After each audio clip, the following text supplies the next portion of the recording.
My parents forgot my birthday for the 10th year in a row. But the moment I posted a photo of my new $125,000 Porsche, my phone did not stop ringing. They called me a thief, a liar, a disgrace.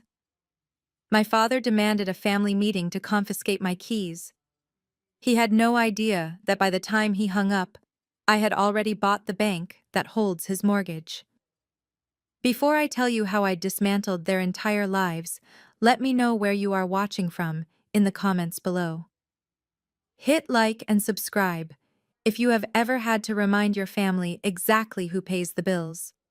My name is Nia, and today I turned 32 years old. I sat alone in my 4,000 square foot penthouse, overlooking the Chicago skyline, the city lights reflecting off the glass of a $20 bottle of sparkling water. My phone sat on the marble kitchen island completely silent. No calls, no texts, not even a generic Facebook post from my mother Beatrice or my father Marcus. For most people, a birthday is a celebration. For me, it is an annual reminder of my ranking in the Wilson family hierarchy. I am the invisible child, the one who studied late at night while my younger sister Ebony was out partying. The one who worked 3 jobs to pay off student loans while my parents remortgaged their home to fund Ebony's dream wedding to Brad, her white husband who claimed to be an investment banker but mostly invested in his own ego. To them, I am just Nia, the administrative assistant who lives in the city and barely makes ends meet. They do not know I am the CFO and co-founder of Aurora FinTech, a company that just closed a merger valuing us at 9 figures. They do not know this penthouse is mine paid for in cash. They do not know the power I hold because they never cared enough to ask. I looked at the clock, 7 p.m. The day was almost over. I could have sat there and cried into my expensive throw pillows, but I decided I was done mourning a relationship that never existed. If they could not celebrate me, I would celebrate myself. I grabbed my keys and took the private elevator down to the garage. Waiting in my reserved spot was my birthday gift to myself. A brand new Porsche 911 Turbo S in matte black. It looked like a panther ready to pounce. It cost $125,000, and signing the check for it felt better than any therapy session I had ever attended. I unlocked the car, the heavy door thudding shut with a satisfying sound of German engineering. I started the engine, feeling the rumble vibrate through the leather seat. I pulled out my phone and did something I rarely do. I took a photo. Just me, the steering wheel with the iconic crest, and the city lights blurring in the background. I posted it to Facebook with a simple caption. 32 looks good on me. Happy birthday to the one person who always has my back. Myself. I tossed the phone onto the passenger seat and drove out into the night. I blasted music weaving through traffic on Lakeshore Drive, feeling the wind and the speed. For 20 minutes, I felt free. Then the Bluetooth system in the car interrupted my music. Incoming call. Dad. I stared at the screen. They had not called all day. Not a whisper. But 10 minutes after I posted a picture of wealth, my father, the esteemed Deacon Marcus Wilson, was calling. I pressed answer. Nia. His voice did not sound like a greeting. It sounded like thunder from the pulpit. Hello, Dad. Thank you for the birthday wishes. I kept my voice flat calm. Do not play games with me, girl. He shouted, his voice distorting over the high-end speakers. I just saw your Facebook. What is that? Whose car is that? It is mine. Dad. Yours. He laughed, a harsh barking sound. Stop lying. A secretary does not drive a Porsche. Did you rent it? Is this some kind of social media stunt to make yourself look important? You are embarrassing us. I did not rent it. I bought it. There was a silence on the other line, heavy and dangerous. Then came the accusation I knew was coming. Where did you get that kind of money, Nia? I work hard. Working hard does not buy a car that costs more than my house. His voice dropped to a low, seething whisper. Are you selling yourself? Is that it? Are you engaging in illicit activities? Have you brought shame upon this family by laying with men for money? Or are you moving drugs? I gripped the steering wheel so hard my knuckles turned white. This was my father. A man who preached about grace and love every Sunday. Yet his first instinct was to assume his daughter was a criminal or a prostitute rather than successful. I am a finance professional, Dad. I bought the car with my earnings. Lies. Pure lies. You are coming home. Tomorrow. I am busy tomorrow. You will be at this house tomorrow at 7 p.m. sharp. We are having a family meeting. Bring the car. Bring the paperwork. And bring whatever man is actually paying for it, because I know you did not earn this. Do not make me come up there and drag you back, Nia. Do not test me. The line went dead. I pulled the car over to the shoulder of the highway, my heart pounding against my ribs. I looked at the dark screen of the dashboard. The joy of the drive was gone, replaced by the familiar cold knot of anxiety that lived in my stomach whenever I dealt with them. They did not call to say happy birthday. They called to audit me. They called to tear me down, because the idea of me having something they did not possess was terrifying to them. I looked at the notifications flooding my phone. A text from my mother. Beatrice. We are so disappointed in you. We raised you better than this. Come home so we can fix this mess before the church finds out. And a comment on my photo from Ebony. Must be nice to have a sugar daddy. LOL. Some of us actually work for a living.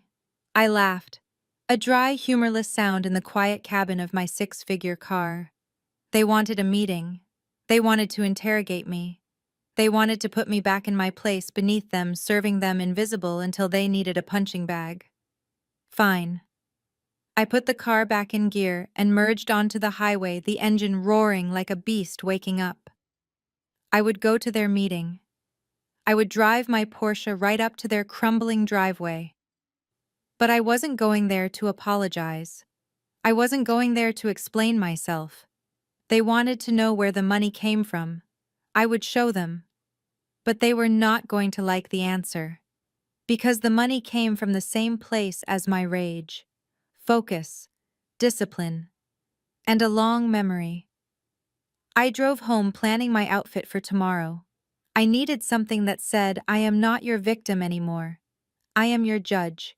Little did they know Brad, my golden boy brother-in-law, had left a paper trail a mile wide, and I had spent the last 6 months collecting every receipt. Tomorrow, the family meeting wouldn't be about my car. It would be about their survival. The matte black finish of my Porsche swallowed the weak yellow light of my parents' porch as I pulled into the driveway. It felt like landing a spaceship in the middle of a graveyard. The house I grew up in looked smaller than I remembered, the siding peeling slightly near the gutters, the lawn patchy and defeated. But the real decay wasn't the architecture. It was the 4 people standing on the concrete walkway, arms crossed, waiting for me like a firing squad. My father Marcus stood in the center wearing his Sunday suit, even though it was a Tuesday night. He wanted to remind me of his authority. My mother Beatrice hovered nervously at his elbow, clutching a handkerchief she didn't need yet. And then there were the stars of the show. My younger sister Ebony, looking every bit the golden child in a designer dress I knew she could not afford, and her husband Brad. The man my parents practically worshipped because his skin was white and he wore a suit to work. He was leaning against my father's sedan with a smirk that made my skin crawl. He looked at my car, not with admiration, but with the hungry, calculating stare of a man trying to figure out how to pawn it. I killed the engine. The silence was heavy. I took a deep breath, checked my reflection in the rearview mirror to make sure my face was a mask of indifference, and stepped out. Nice rental, Nia. Brad called out before my feet even touched the pavement. He pushed off the sedan and walked toward me, circling the Porsche like he was inspecting a used Honda. I bet the daily rate on this is astronomical. You really shouldn't waste your secretary's salary on trying to impress us. We know what you are. I slammed the door shut. It is not a rental, Brad. He laughed, a condescending sound that grated on my nerves. Come on, I am in finance. I know how this works. You probably got a predatory lease, 20% interest. 25. This is a depreciating asset, Nia. It is a terrible investment. If you had come to me, I could have put that down payment into my new fund. You would have seen real returns instead of this piece of metal. I looked at him. His suit was ill-fitting at the shoulders, and his watch was a knockoff Rolex. I knew this because I own shares in the company that manufactures the real ones. Ebony stepped forward, linking her arm through Brad's. She looked at the car with naked envy, then curled her lip in disgust. It is too flashy, Nia. It screams insecurity. Why would a single woman need a car this fast? Who are you trying to outrun your judgment? I said dryly. But clearly I am not fast enough. Enough, my father barked. Inside, now. We filed into the living room. It smelled the same as it did 15 years ago. Lemon polish and old resentment. My father took his armchair, the throne from which he had dictated every failure of my life. My mother sat on the sofa, patting the cushion beside her for Ebony. Brad sprawled on the other chair, man-spreading like he owned the place. I remained standing near the door, clutching my purse. Sit down, Nia, my mother said, her voice trembling with that weaponized fragility she used so well. You are making us nervous. I am fine standing. What is this meeting about? My father leaned forward, clasping his hands. We are concerned about you. This car, this lifestyle you are projecting on social media. It is dishonest, and it is dangerous. It is my money, Dad. It is money you should not be spending, Brad interjected. He pulled a notebook out of his pocket. Look, I did some rough calculations based on what an admin assistant makes in the city. Even if you are living in a shoebox and eating ramen, there is no way you can afford the payments on a Porsche 911 Turbo S. Not legally. He paused for effect, looking at my parents. Which means, he continued, you are either in massive debt that will eventually blow back on this family, or you are getting money from sources you do not want to talk about. My mother gasped. Oh, Lord. Nia, tell me you are not. You know what people will say. The church, your father's reputation. I am not doing anything illegal, Mom. And I am not in debt. Then sell it, my father commanded. Excuse me. Sell the car, he said, his voice rising. If you own it, sell it. Get the cash back. We have a family emergency, and since you apparently have money to burn on toys, you are going to help. I looked around the room. Emergency. Everyone looked healthy. The TV was new. Ebony was wearing Louboutins. What emergency, I asked. Ebony and Brad are trying to close on their dream home, my mother said, her eyes filling with tears. It is a beautiful estate in Oak Brook. 5 bedrooms, a pool. It is perfect for raising a family. But the market is tough, Nia. The sellers want a larger deposit, $100,000. My jaw tightened. So this was it. The emergency was that the golden child wanted a mansion. They are short. Exactly the amount you wasted on that car, Brad said, looking at his fingernails. It is just sitting in your driveway gathering dust. Meanwhile, we are trying to build a future, a legacy. You are single. You do not need a luxury car. We need a home. So you want me to sell my car and give you the money, I asked, keeping my voice level. Lone Brad corrected quickly. A family investment. I have a huge deal closing next quarter, crypto and virtual real estate. I will pay you back with interest. I looked at Brad. I knew his type. I saw his credit report on my desk 3 hours ago. He didn't have a deal closing. He had bookies closing in on his kneecaps. No, I said.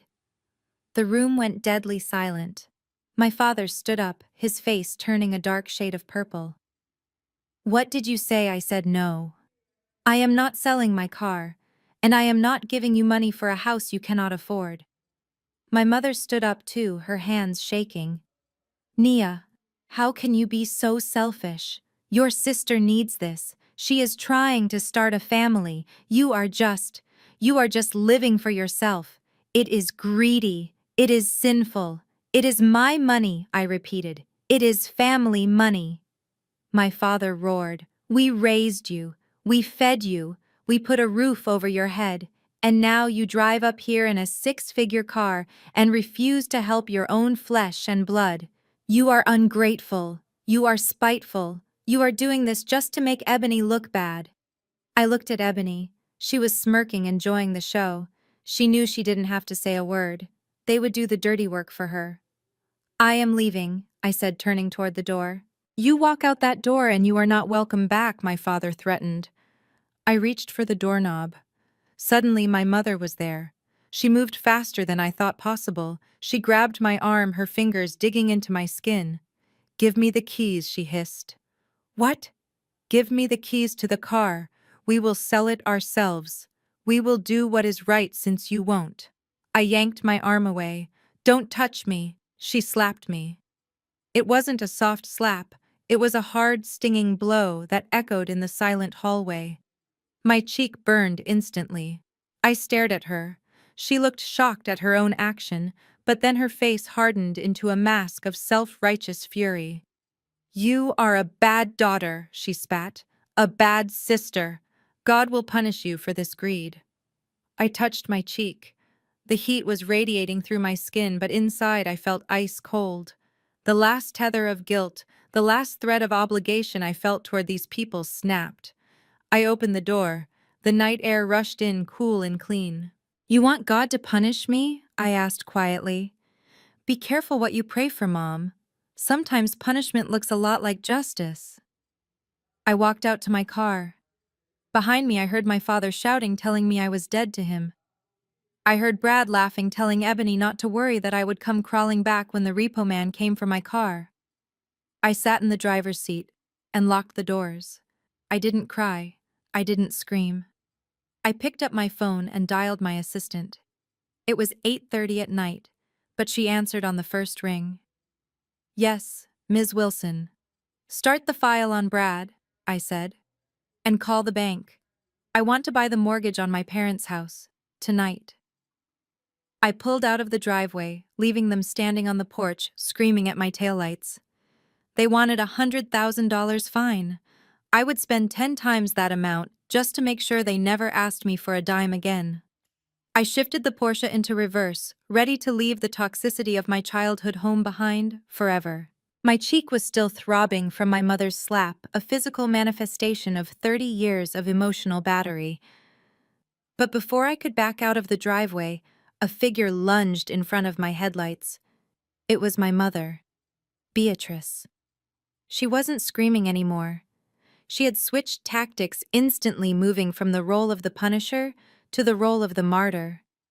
She threw herself onto the hood of my car, her palms slapping against the metal, her face contorted in a mask of weeping agony. I slammed on the brakes. For a second I considered just revving the engine to scare her, but I was not them. I was not cruel without cause. I rolled down the window just an inch. Move, I said. My voice was ice. Nia, please. She sobbed, sliding off the hood and clinging to the door handle. Her tears were copious and loud, a performance designed for the neighbors as much as for me. Do not leave like this. Do not leave your family in anger. We only want what is best for you. We love you. I looked at her. I looked at the woman who had just struck me across the face because I refused to bankroll her golden child. You do not love me, I said. You love what you think you can take from me. That is not true, she wailed. We sacrificed everything for you. We gave you life. We gave you a home. How can you be so stingy? How can you hold on to money when your sister is suffering? It is just money, Nia. It does not hug you back at night. Just money. The phrase triggered a memory so sharp it felt like a physical blow to the gut. It wasn't the slap that hurt the most. It was the audacity of her pretending that money hadn't always been the weapon they used to bleed me dry. I unlocked the door and stepped out. I needed her to hear this. I needed to look her in the eye, not through a pane of glass. You want to talk about sacrifice? I asked, my voice rising for the first time. You want to talk about being stingy? Let us talk about 2008. Let us talk about my acceptance letter to Wharton. My mother froze. Her tears stopped, instantly replaced by a flicker of genuine fear. She knew exactly what I was talking about. It was the skeleton in our closet that they had buried under layers of gaslighting and denial. I was 18. I had studied until my eyes burned every single night for 4 years. I got into one of the best business schools in the country, and I had the money to go. Grandma had left me $50,000 in savings bonds specifically for my education. It was in a joint account with you. Remember, Nia, that was a long time ago, she whispered, looking toward the house as if hoping my father would come out and silence me. I went to the bank the day before tuition was due. I continued stepping closer to her. I handed the teller my withdrawal slip. And do you know what she told me? She told me the balance was zero. $0.00. It was an emergency. My mother hissed, her voice low and desperate. It was a wedding, I shouted. You took my entire future. You took the only thing Grandma left me. And you spent every single dime on Ebony's first wedding to that guy Dion. The one she met at a club 2 months prior. My mother straightened her spine, trying to regain her authority. Ebony was in love. It was her special day. We could not let her get married at the courthouse like a pauper. We had to maintain our standing in the community. You were smart, Nia. We knew you would figure it out. You were always the resourceful one. Ebony needed help. She needed a good start. A good start, I laughed, a bitter, jagged sound. You threw a $60,000 party for a marriage that lasted 6 months. You bought her a custom gown. You rented a ballroom. You had an ice sculpture of a swan. Do you remember the ice sculpture, Mom? Because I do. I remember it melting while I was filling out loan applications with an interest rate that should have been illegal. It was family money, she insisted.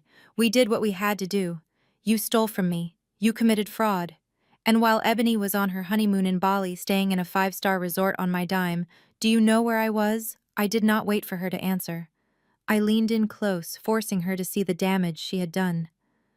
I was in a basement kitchen of a diner, scraping burnt eggs off plates until 3 in the morning. My hands were raw from the bleach. My feet bled every night. I worked 3 jobs. I slept 4 hours a day. I ate leftover fries because I could not afford groceries after paying my tuition. And when I called you crying, begging for just $100 to buy textbooks, what did you say? I do not remember, that she lied, looking away. You said I needed to learn responsibility. You said God gives his hardest battles to his strongest soldiers. You hung up on me because you were busy helping Ebony pick out furniture for the apartment you also paid for.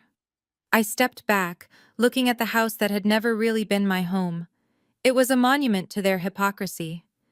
You sacrificed me, Mom. You sacrificed my youth, my peace, and my safety, so Ebony could play princess. You taught me that my only value was in how much pain I could endure, so she did not have to feel any. That is not fair, she cried, grabbing my arm again. We love you both. No, you love her. You tolerate me. And now that I have clawed my way out of the hole you threw me in, now that I have built a fortress out of the stones you threw at me, you think you are entitled to the keys. I shook her hand off me. It felt like shedding a dead skin. My money is not just currency, Mom. It is my blood. It is the sleep I lost. It is the hunger I felt. It is the years of panic attacks and exhaustion. Every dollar I have represents a moment I survived without you. So when you ask me for $100,000 like it is nothing, you are asking me to bleed for you again, and I am all out of blood. Nia, please, she begged, seeing the resolve in my eyes. Brad is in trouble. Real trouble.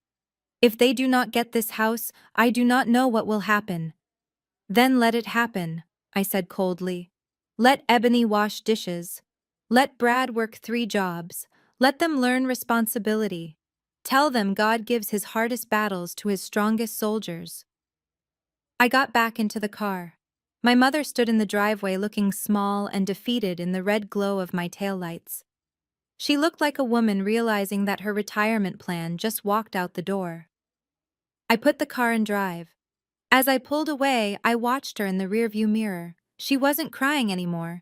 She was pulling out her phone, probably to call my father and spin a new web of lies about how cruel and ungrateful I was. Let them talk. Let them pray for my downfall. They had no idea that I wasn't just leaving. I was preparing for war. I touched the screen of my phone and dialed my lawyer. It was time to pull the trigger on the mortgage. They stole my past. I was about to buy their future.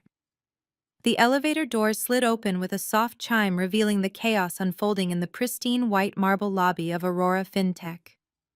I had spent the morning reviewing the final diligence reports for our merger with heavyweights in New York, a deal that would cement my legacy and net worth, but nothing in the spreadsheets prepared me for the sight of my brother-in-law Brad screaming at our head of security.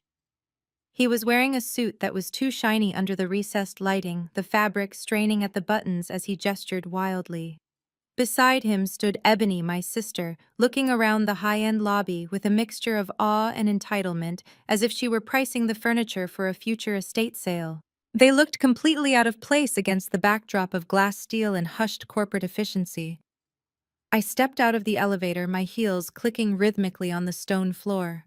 The sound cut through the noise and Brad spun around. His face was flushed sweat beading on his forehead. When he saw me, his eyes lit up with a predatory gleam.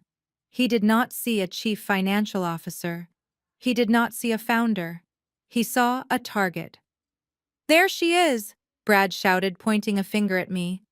The receptionist, a young woman named Sarah, who I had personally hired 2 years ago, looked at me with wide, terrified eyes. I gave her a subtle nod, a silent command to hold her ground, but let me handle this. Brad marched toward me, ignoring the security guard who stepped into his path. He stopped just short of physical contact, invading my personal space with the smell of stale coffee and desperation. "We know what you are doing, Nia," he announced, his voice echoing off the vaulted ceiling. "We know how you got that car." I folded my arms, maintaining the icy composure that had terrified board members twice his age. "What are you doing here, Brad? This is a place of business." "Business?" he sneered, looking me up and down. "Is that what you call it?" I did some digging. "Nia, I know people in this city. I know people in finance. And nobody has ever heard of a Nia Wilson running anything. You are a ghost, which means you are nothing but a glorified assistant." He turned to the small crowd of employees and clients who had paused to watch the spectacle. He wanted an audience. He wanted to humiliate me so deeply that I would hand over the keys to the Porsche just to make him stop. "She drives a car worth more than most people make in 5 years," Brad announced to the room. "And she wants you to believe she earned it. But we know the truth. Who is he, Nia? Who is the boss you are sleeping with? Is it the CEO? Is that why you have this job? Is that why you have that car?" Ebony stepped up beside him, crossing her arms. "Just admit it, Nia. You are somebody's mistress. That is the only explanation. Dad was right. You are selling yourself. It is disgusting. We are here to talk to your boss. We are going to tell him exactly what kind of person you are. We are going to expose you." I felt a vein throb in my temple. The accusation was so cliché, so steeped in the racism and sexism I had fought my entire career. To them, a black woman could not possibly own the building. She could not possibly be the architect of the deal. She had to be on her knees. I wanted to scream. I wanted to tell them that I signed the paychecks. I wanted to tell them that the man they thought I was sleeping with was actually my employee. But I couldn't. The merger was in a sensitive quiet period. Any public outburst, any revelation of personal instability or scandal involving the executive team could spook the investors. I had to protect the deal. I had to protect my equity. I had to play the role they assigned me just for 5 more minutes. I took a deep breath, centering myself. I looked at Sarah, then at the head of security, a former Marine named Marcus. "I am going to ask you once to leave," I said, my voice low and dangerous. "You are trespassing." "We are not going anywhere until we see your boss," Brad yelled. "I want to speak to the man in charge. I want to know if he knows his secretary is defrauding her family and parading around in his company assets." I pulled my phone from my pocket and typed a quick message to Marcus. "Remove them. Use force if necessary. Do not mention my title." Marcus nodded imperceptibly. He stepped forward, his massive frame blocking Brad's view of the elevators. "Sir," You need to leave the premises immediately, Marcus said, his voice calm but brooking no argument. Do not touch me, Brad spat, trying to shove past him. I have rights. I am here to report a crime. This woman is a fraud. That was the moment the dynamic shifted. Brad made the mistake of putting his hand on Marcus. In one fluid motion, Marcus secured Brad's wrist and twisted his arm behind his back. Brad let out a yelp of pain that was more shock than injury. Ebony shrieked. Get off him. You cannot do that. We are her family. Naya, tell them to stop. I stood perfectly still watching them. I looked at Ebony, the sister I had protected from bullies on the playground, the sister I had tutored, the sister whose wedding I had paid for with my future. I looked at her, and I felt nothing but a cold, clinical detachment.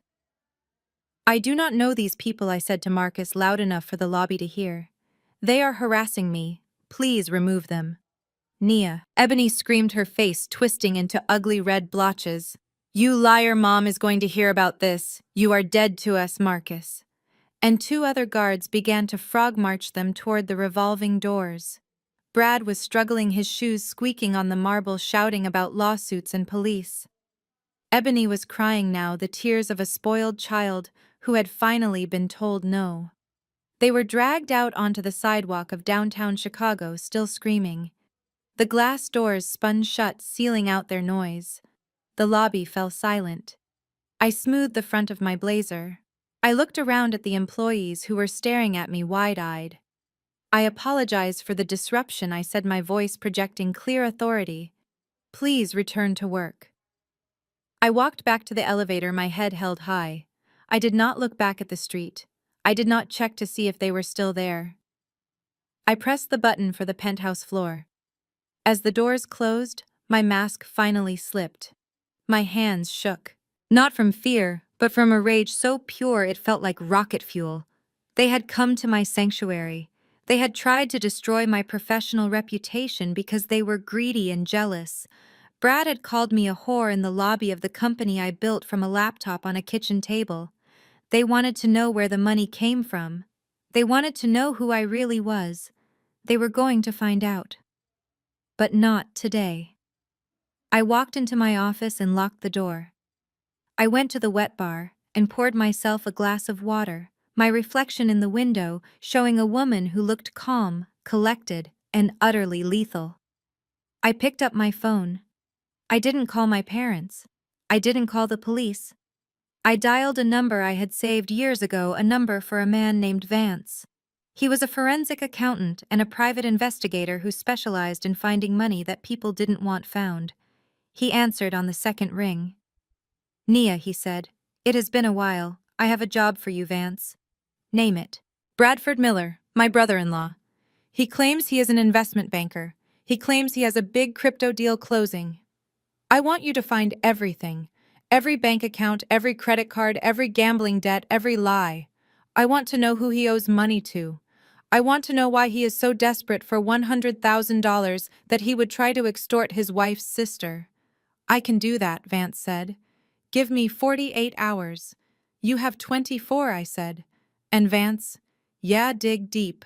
I have a feeling this man is drowning, and I want to be the one who hands him the anchor. I hung up the phone. I walked to the window and looked down at the street 40 stories below. I couldn't see them, but I knew they were out there nursing their bruised egos, calling my parents to spin a new web of lies about how cruel I was. Let them think they are the victims. Brad had made a fatal error. He thought I was a secretary. He thought I was powerless. He didn't know that in the world of finance, information is the only currency that matters. And I was about to become the richest woman he ever met. I sat down at my desk and opened my laptop. I pulled up the public records database. It was time to see just how much debt my parents had signed their names to. If Brad was desperate, it meant he had already tapped them dry. And if they were dry, they were vulnerable. I wasn't just going to defend myself, I was going to buy their debts. I was going to own the very roof over their heads. And when the time came for the next family meeting, I wouldn't be sitting in the guest chair. I would be sitting at the head of the table holding the deed. The text message from my mother arrived at 6 in the morning on Sunday. It was brief and commanded the same heavy-handed authority she wielded whenever she felt her control slipping. Your father expects you at service today. It is time for repentance. Do not make us wait. I stared at the ceiling of my penthouse bedroom. Repentance. They wanted me to repent for being successful. They wanted me to repent for protecting my own assets from a brother-in-law who treated finance like a casino. I almost deleted the message and went back to sleep. I could have spent the morning drinking mimosas on my balcony watching the boats on Lake Michigan. But curiosity is a dangerous thing. I wanted to see how far they would go. I wanted to see the theater of their righteousness up close. I dressed carefully. No designer labels visible. No flashy jewelry. I wore a simple navy dress and low heels. I looked like the modest, obedient daughter they remembered, the one they thought they could break. I drove the Porsche, but parked it 3 blocks away, walking the rest of the distance to the brick church that had been the center of my parents' social universe for 30 years. The air inside Greater Hope Baptist Church was thick with the smell of floor wax, old hymnals, and expensive perfume. It was humid, the kind of heat that made your clothes stick to your skin instantly. As I walked down the center aisle, heads turned. The whispers started immediately rippling through the pews like a wave. I knew what they were saying. That is Nia. The one who won't help her family. The one who thinks she is better than us. My mother had been busy. She had clearly poisoned the well long before I arrived. I found a seat in the back row, trying to be inconspicuous, but an usher, Mrs. Gable, a woman who had known me since I was 5, marched over. She didn't smile. She pointed a gloved finger toward the front row directly beneath the pulpit. Your father saved a seat for you, Sister Nia. He wants you close to the word today. I walked the length of the church, feeling hundreds of eyes boring into my back. In the front row, my mother sat stiffly, wearing a hat with a brim so wide it could shelter a small family. Beside her was Ebony, looking demure and teary-eyed, and Brad. Brad was wearing a suit that fit better than the one he wore to my office, likely bought with the last of my parents' credit. He looked up at the cross with a performative piety that made my stomach turn. My father Marcus sat in the large chair behind the pulpit. He was the associate pastor, a man who wielded scripture like a sword. When he saw me sit down, he didn't nod. He didn't smile. He just adjusted his microphone and stood up. The service began with the usual hymns, but the tension in the room was a live wire. Everyone knew this wasn't just a Sunday service. It was a tribunal. When it was time for the sermon, my father stepped forward. He gripped the wooden podium with both hands, looking out over the congregation until his gaze landed heavily on me. Today, church, I want to talk to you about the spirit of the world, he boomed. His voice filled the sanctuary, deep and resonant. I want to talk about how the world tells us to hoard. The world tells us to build high walls. The world tells us what is mine is mine. Amens echoed from the corners of the room. But the scripture tells us a different story. He continued, his voice dropping to a whisper that forced everyone to lean in. We all know the story of the prodigal son. The child who took his inheritance and ran. The child who loved money more than his father's house. But today, I see a new spirit. I see the spirit of the prodigal daughter. The air left the room. He wasn't even being subtle. He was preaching my indictment. She gathers treasures on earth, he shouted, pointing a finger toward the ceiling, but his eyes were locked on mine. She drives the chariots of kings while her own flesh and blood walk in the dust. She lives in a tower of glass while her family prays for a roof. Is that righteousness? No, sir. The congregation responded in unison. Is that love? No, sir. My mother dabbed at her eyes with a handkerchief. Ebony leaned her head on Brad's shoulder, playing the victim perfectly. I sat stone still, my face a mask. Inside, I was marveling at the manipulation. He was using God to extort me. It was brilliant. It was evil. My father paused, wiping sweat from his brow. But there is redemption, church. There is always a way back. The Lord loves a cheerful giver, and today we have an opportunity to sow a seed. We have a young man in our midst, a man of vision who wants to build something for this community. He gestured to Brad. Brad stood up, buttoning his jacket, looking humble. Brother Brad has a vision for a business that will bring jobs to this community, my father announced. A digital investment firm, a way to lift us all up. But the enemy has attacked his finances. The enemy has hardened the hearts of those who should help him.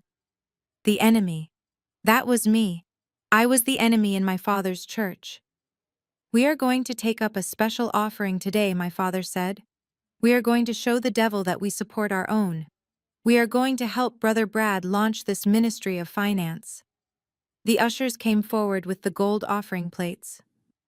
The organist started playing a slow, manipulative melody. My father stepped down from the pulpit. He took one of the plates from an usher and walked directly to the front row. He stood in front of me. The music stopped. The church went silent. Nia, my father said, his voice amplified by the microphone clipped to his lapel. The Lord has blessed you. We know you have prospered, but prosperity without charity is a sin. This is your chance to repent. This is your chance to show this family and this church where your heart lies. Put a seed in the ground. Help your sister. Help your brother. He held the plate out. It was empty. He wanted me to be the first. He wanted a check. A big one. He was gambling that the social pressure, the eyes of the community, the weight of my childhood faith would break me. He thought I would crumble and write a check just to make the staring stop. I looked at the plate. I looked at Brad, who was watching me with a smug, expectant grin. He thought he had won. He thought he had found the one lever I couldn't resist. I reached into my purse. A collective intake of breath swept through the room. My mother stopped crying to watch. My father smiled, a triumphant, smug curling of his lips. I pulled out a small notepad and a pen. I did not pull out my checkbook. I did not pull out cash. I wrote a single sentence on the paper. I folded it once, sharp and precise. I stood up. I was taller than my father in my heels. I looked him dead in the eye. I dropped the folded paper into the gold plate. It made a soft sound, but in the silence of the church, it sounded like a gavel falling. What is this? My father asked, his smile faltering. Read it, I said. My voice was not loud, but it carried. He hesitated, then picked up the paper. He unfolded it. I watched his eyes scan the words. I watched his face turn from smugness to confusion, and then to a shade of gray I had never seen before. He looked up at me, his mouth opening and closing, but no sound came out. The note read, God knows who the fraud is, and so does the FBI. I didn't wait for him to recover. I turned around and walked up the center aisle. The sound of my heels on the hardwood floor was a steady, rhythmic beat. Click, click, click. Nia, my mother screamed from the front row, breaking the spell. You come back here, you ungrateful wretch! I kept walking. I passed Mrs. Gable, whose mouth was hanging open. I passed the choir. I passed the people who had judged me since I was a child. I walked out the double doors into the bright, blinding sunlight of the parking lot. Behind me, I heard the murmur of the congregation rising into a roar of scandal. I had just walked out on the associate pastor in the middle of a shakedown. I had just declared war in the house of the Lord. I walked the 3 blocks to my car, my heart rate steady, my hands calm. They wanted a show, I gave them one. They wanted money. They were going to get something much more valuable. They were going to get the truth. I got into my Porsche and checked my phone. There was a text from Vance, the private investigator. Sent you the file on Brad. You are going to want to sit down for this. It is worse than we thought. He is not just broke, Nia. He is swimming with sharks. I smiled. The church service was just the opening act. The real judgment day was coming, and I was the one bringing the fire. I sat in the driver's seat of my Porsche, the engine idling, the air conditioning blasting against the sheen of sweat that had broken out on my forehead during my escape from the church. My phone pinged again. It was the full file from Vance. I drove to a quiet corner of a Starbucks parking lot, killed the engine, and opened the document on my iPad. What I saw made my blood run cold, then boil. Vance had done exactly what I paid him for. He had peeled back the layers of Brad's life like a rotten onion. The first page was a summary of employment, or rather the lack thereof. Brad had not been an investment banker for 2 years. He had been fired from a mid-tier firm for unauthorized trading and gross negligence. Since then, his only source of income had been unemployment checks, which ran out 6 months ago, and sporadic transfers from my sister Ebony. I scrolled down to the financials. It was a disaster, a catastrophe of epic proportions. Brad had 6 credit cards maxed out to the limit, but that was the easy stuff. That was the stuff you could file bankruptcy on. The real horror show was in the wire transfers. Over the last year, Brad had moved nearly $500,000 into offshore crypto exchanges. Most of it was gone, vaporized in bad leverage trades and a gambling addiction that Vance had tracked to 3 different online casinos. But here was the kicker. The money he lost was not his. Vance had flagged a series of promissory notes. Brad had been borrowing from private lenders, not banks, not credit unions, loan sharks. The kind of people who did not send late notices in the mail. They sent guys with baseball bats. I looked at the dates. The payments were escalating. He was in deep. He owed $500,000 to people you do not want to owe $5 to. Then I saw the emails. Vance had hacked into Brad's personal account. I didn't ask how. I didn't care. I read an email chain between Brad and a man named Silas. "You have until the end of the month, Brad. After that we take collateral. And you know we don't mean your car. The timestamp was 2 days ago." I kept reading. I found a draft email Brad had sent to a mortgage broker. The subject line was, "Wilson Property Refinance." My stomach dropped. He wasn't trying to buy a new house in Oak Brook. That was a lie. The dream home, the pool, the nursery for the grandkids, it was all a fabrication designed to extract cash from my parents. He was trying to get them to take out a second mortgage on their home, the house I grew up in, the house my father had paid off 10 years ago. He was going to take their equity, their safety net, their retirement, and he was going to throw it into the black hole of his debt to save his own skin. I scrolled further. There was a prospectus attached to an email he had sent my father. Project Metaverse Alpha, a virtual real estate investment opportunity. Guaranteed returns of 200%. It was a Ponzi scheme, a classic textbook scam, and he was selling it to my parents as the golden ticket.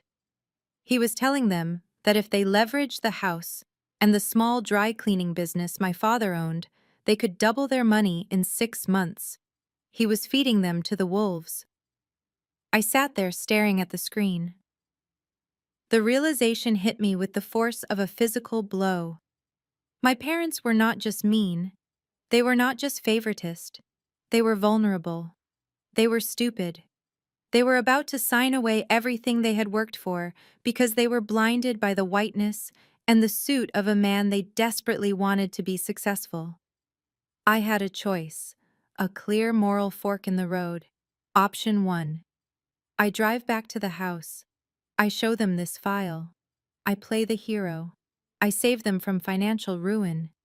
I expose Brad as the fraud he is. They might believe me. They might not. They might accuse me of forging the documents because I was jealous. They might hate me for bursting their bubble. But I would have saved them. Option 2. I do nothing. I let them sign the papers. I let them give the money to Brad. I let Brad lose it all because he would. And when the bank came to foreclose, when the loan sharks came looking for the rest, I would watch them burn. But then a third option formed in my mind. A colder, sharper option. An option that didn't just save them or destroy them, but enslaved them. If Brad was desperate for a lender, and my parents were desperate to give him money, the debt was going to be created one way or another. The paper was going to be signed. I picked up my phone and dialed my lawyer, Sterling. It was Sunday, but Sterling answered for me. "Nia," he said, "I heard about the church service. You are trending on local Twitter." "Forget the church," I said. "I need you to set up a shell company. Delaware registration. Anonymity is paramount. Call it Chimera Holdings. Done. What are we buying? Distressed debt, I said. My brother-in-law is about to convince my parents to take out a high-risk private loan against their commercial and residential properties. He is using a shady broker because no traditional bank will touch him. I want you to find that broker. I waited a beat, watching a seagull pick at a discarded fry in the parking lot. I want you to buy the note Sterling. I want Chimera Holdings to be the lender. Sterling was silent for a moment. He was a shark, but even he paused at the implications. You want to hold the mortgage on your parents' house? I want to own the paper I corrected. I want to be the one they write the check to every month. And when they default, because they will default, I want to be the one who decides whether to foreclose. This is nuclear Nia. If you do this, you hold their lives in your hands. They tried to take my car Sterling. They tried to take my dignity. They tried to use God to shake me down for cash. I am simply securing my investment. Okay. Sterling said, his voice shifting to business mode. I will find the broker. If Brad is as desperate as you say, the broker is likely predatory. He will be happy to offload the risk to a private equity firm for a quick fee. We can have the paperwork ready by tomorrow morning. Do it, I said. And Sterling. Yes, make sure the terms are strict. One missed payment, and we accelerate the loan. I want the trigger to be hair trigger sensitive. Understood. I hung up the phone. I looked at the file on my iPad one last time. I looked at the picture of Brad smiling his winning smile, the smile that had fooled my sister and my parents. He thought he was a player. He thought he was moving pieces on a board. He didn't realize he was already in checkmate. I started the car. The engine purred, a sound of power and precision. I wasn't going back to the church. I wasn't going back to beg for their love. I was going back to my penthouse to watch the game play out.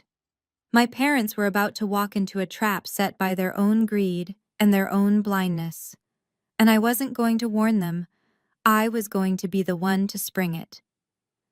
I pulled out of the parking lot and headed toward the city. The skyline rose up before me, glittering and hard. I fit in there. I understood the rules of steel and glass. My family wanted to play with money fine. I would teach them the first rule of finance: never bet what you cannot afford to lose. I felt a strange sense of calm wash over me. The hurt was gone. The anger had crystallized into strategy. I tapped the steering wheel in time to the music. Tomorrow, Brad would pitch his big project. My parents would sign their names on the dotted line. They would think they were investing in the future. In reality, they were signing their souls over to me, and I couldn't wait to collect. The following evening, I pulled up to my parents' house. The driveway was already occupied by a rented BMW that Brad had clearly acquired to project an image of solvency he did not possess. I wasn't there because I wanted to be. I was there because my father had sent a text message that simply read, "Come home, or we cut you off forever." It was a bluff, of course. They had already cut me off emotionally years ago. But I needed to witness the crime scene before the bodies were buried. I needed to see them sign their own death warrant. Inside, the living room had been transformed into a makeshift boardroom. Brad stood in front of a portable whiteboard he had set up near the television. He was sweating, his tie loosened, a laser pointer shaking slightly in his hand.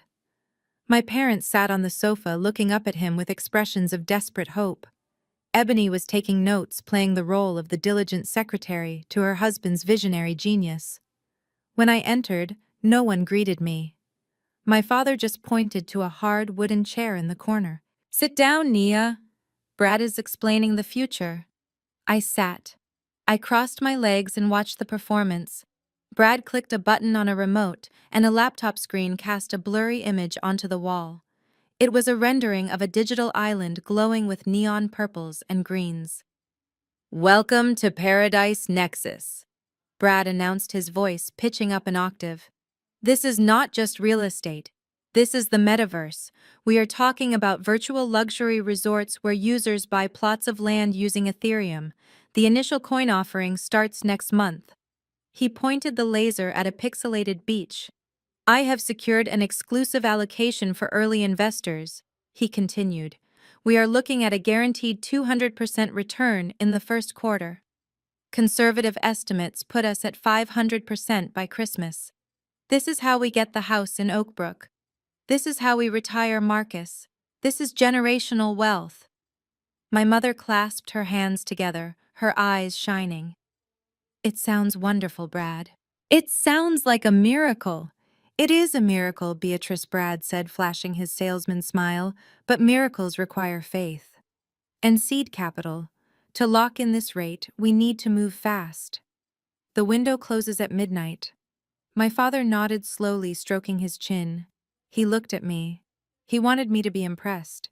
He wanted me to see that his son-in-law was the titan of industry I refused to be.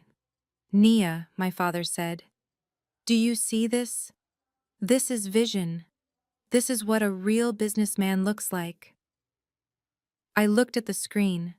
It was a template. I recognized the graphics package. It was a $20 asset pack from a stock image site. There was no blockchain. There was no development team. There was just Brad. A gambling addiction and a desperate need for liquidity. It is a Ponzi scheme, I said. The room went quiet. Brad's smile faltered. Excuse me, he said. It is a scam, Brad. There is no metaverse resort. You are selling unregistered securities for a project that does not exist.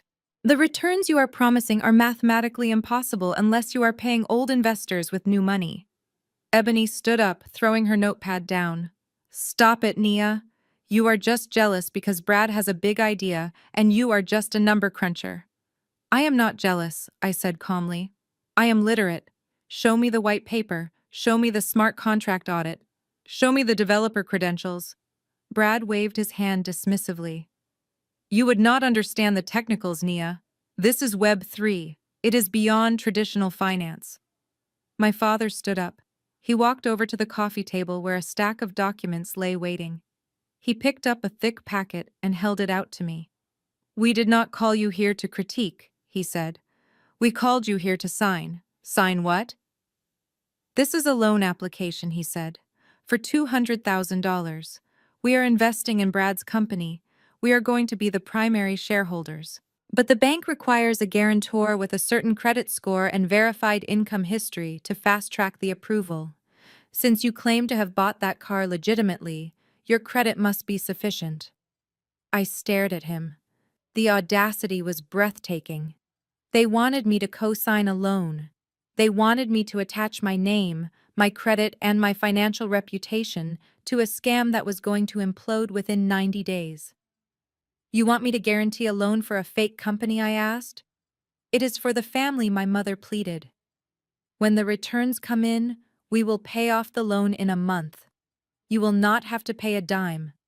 We just need your signature to get the funds released tonight. I stood up. Absolutely not. Nia, my father warned, his voice dropping to that dangerous register. I am not signing that, Dad. I am not going to help you ruin yourselves.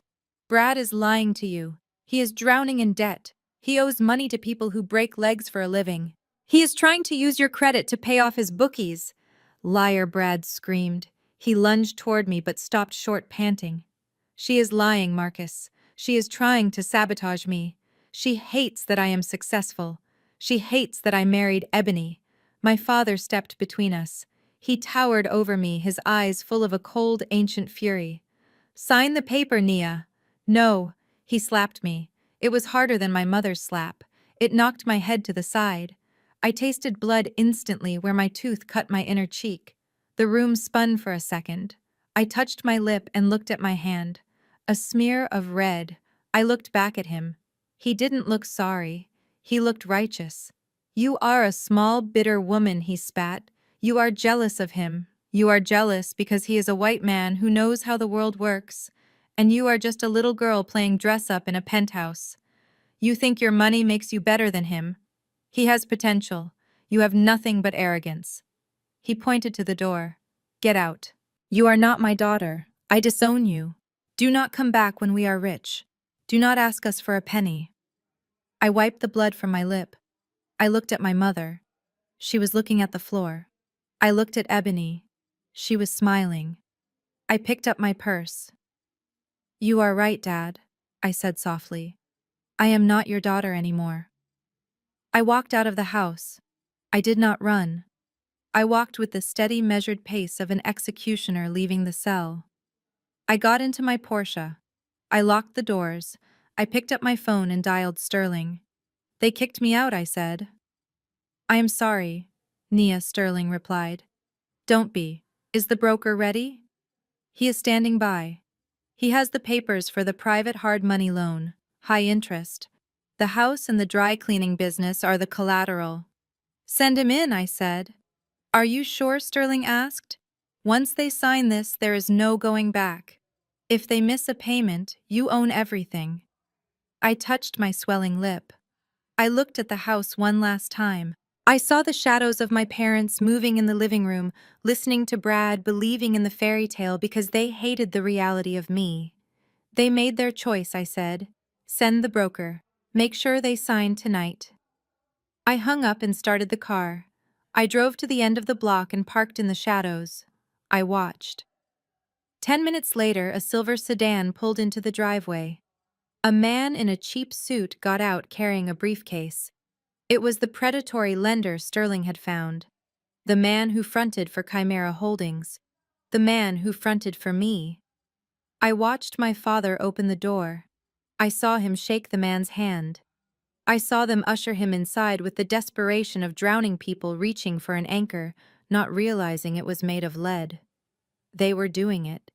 They were bypassing the bank, bypassing the credit checks, and signing a high-risk private mortgage agreement because they believed Brad's lie.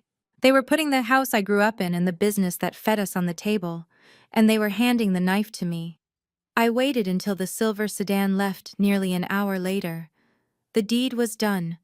The ink was dry. I drove back to the city. My face throbbed, but the pain was distant like a memory of a sensation. I went to my office. I logged into the secure portal for Chimera Holdings.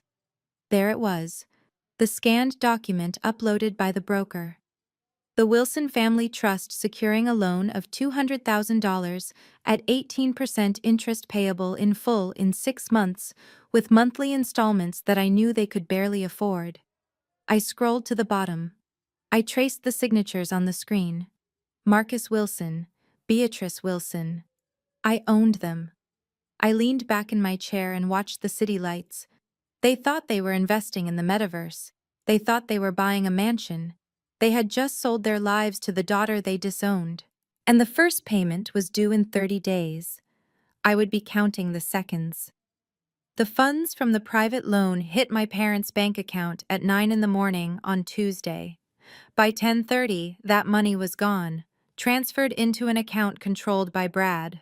My father thought he was funding the seed round for a revolutionary metaverse platform. My mother thought she was securing her retirement. I sat in my office at Aurora FinTech watching the digital trail through the forensic updates Vance was sending me in real time. It was like watching a car crash in slow motion, except I was the one who had paved the road. Brad did not pay off the loan sharks immediately. That would have been the smart thing to do. That would have been the survival move. But Brad was not a survivor. He was a narcissist with a hole in his soul, where his self-esteem should have been. He needed to be seen winning more than he needed to actually win. At noon, a notification popped up on my sister's Instagram. It was a video story. Ebony was squealing, the camera shaking as she panned over the interior of a dealership. Not a Porsche dealership. An exotic rental agency near the airport that leased cars to rappers for music videos and desperate men trying to look rich for a weekend. Brad had rented a lime green Lamborghini Huracan. I watched him rev the engine in the video wearing sunglasses indoors, shouting about how the hustle never sleeps. He wasn't buying it. He was renting an illusion at $2,000 a day, using my parents' home equity to pay for the gas. By 2 p.m., they were at the mall. Ebony posted a photo of 3 Louis Vuitton bags and a new pair of red bottom heels. The caption read, "Hubby treats me like a queen." So blessed to have a man who provides. I zoomed in on the photo. I could see the price tag peeking out of one of the bags. $3,000. They had blown through 5 grand in an afternoon on accessories, while the interest on the high-risk loan I now held was already accruing by the hour. They were eating the seed corn. They were burning the furniture to heat the house in the middle of summer. And then came the invitation. It wasn't sent to me directly. I saw it on Facebook because my aunt, who didn't know I had been excommunicated from the family, yet tagged me in the comments. Celebrating the launch of Paradise Nexus Family BBQ and pool party at the Wilson residence. Toasting to the future. They were throwing a party, a victory lap. They were celebrating the successful swindling of my parents with a party funded by the very money they had stolen. And I wasn't invited. I pulled up the security camera feed for my parents' house. I had installed the system for them 2 years ago as a Christmas gift, insisting on the high-end package with remote access because the neighborhood was getting rough. They had never changed the password. They probably didn't even know how. I watched on my monitor as the catering van pulled up. Not homemade potato salad and burgers this time. They had hired a private chef. A bartender was setting up a station on the patio. Brad was strutting around the backyard in a linen suit, barking orders at the staff, pointing at the pool where floating lights were being installed. My father was sitting on the patio furniture holding a glass of scotch. He looked relieved. He looked proud. He thought he had backed a winner. He thought he had put me in my place by betting on the man who looked the part. My mother was showing Ebony's new purse to a neighbor, beaming with the vicarious thrill of consumption. They were drunk on the fantasy. Around 7 p.m. the notifications started rolling in. They weren't just celebrating, they were targeting me. Brad posted a picture of the Lamborghini parked in my parents' driveway, right where my Porsche had been 2 nights ago. The caption was a direct shot. Real power doesn't need to be loud, but sometimes you have to remind people who the king is. Hatch, empire building, Hamsh, family. First. Then Ebony posted a group photo. The whole family was gathered around the fire pit holding glasses of champagne. My parents, Brad, Ebony, and a few cousins who had always taken their side. They were laughing. It was a picture of perfect exclusionary happiness. The caption made my blood turn to ice. So grateful for a family that sticks together. No toxicity allowed in this circle. We cut off the dead weight and look how we soared. Money can't buy class, and it definitely can't buy loyalty. Here is to the real ones. Dead weight. I was the dead weight. The daughter who had bailed them out for a decade. The daughter who had bought the security cameras that were recording their betrayal. I was the toxicity they had removed so they could enjoy the pure, unfiltered joy of spending borrowed money on a lie. I sat in the silence of my office. The city of Chicago sprawled out beneath me, a grid of amber and white lights. I looked at the photo again. I looked at my father's smile. It was the smile of a man who believed he had won a great victory. He believed he had disciplined his unruly daughter and rewarded his faithful son. He didn't know the ground beneath his feet had already been sold. I turned away from the social media feed and opened my secure email client. A message from Sterling had just arrived. The subject line was simply, "Transaction complete." I opened the attachment. It was the transfer deed and the assignment of the note. The predatory lender had been all too happy to sell the debt to Chimera Holdings for a quick profit. He didn't want to deal with the inevitable foreclosure. He just wanted his fee. I clicked on the PDF. I saw the legal language dense and unforgiving. Assignment of mortgage. Borrower Marcus and Beatrice Wilson. Lender Chimera Holdings, LLC. I scrolled to the signature page. It was signed by my authorized proxy. But the ownership structure led back to one place: me. I was no longer just their daughter. I was their bank. I was the entity that held the power to strip them of everything they owned. The house they were partying and the patio they were standing on the roof over their heads. It all belonged to me now. The lease on their lives was in my hands. I leaned back in my ergonomic chair, the leather cool against my skin. The feeling wasn't happiness. It wasn't joy. It was a cold, heavy satisfaction. It was the feeling of a chess player who sees mate in 3 moves while the opponent is still celebrating taking a pawn. They were drinking champagne on the deck of the Titanic, and I was the iceberg. My intercom buzzed, interrupting the silence. Ms. Wilson. It was Sarah, my executive assistant, working late as always. Yes, Sarah. A courier just arrived. He said it is urgent. It is an invitation. Bring it in. Sarah entered the office, her heels soft on the plush carpet. She handed me a thick cream-colored envelope with gold leaf lettering. It was heavy, expensive stock. The kind of invitation that announced power before you even opened it. I slid a letter opener under the seal. The Chicago Business Leaders Association cordially invites you to the annual Entrepreneur of the Year Gala.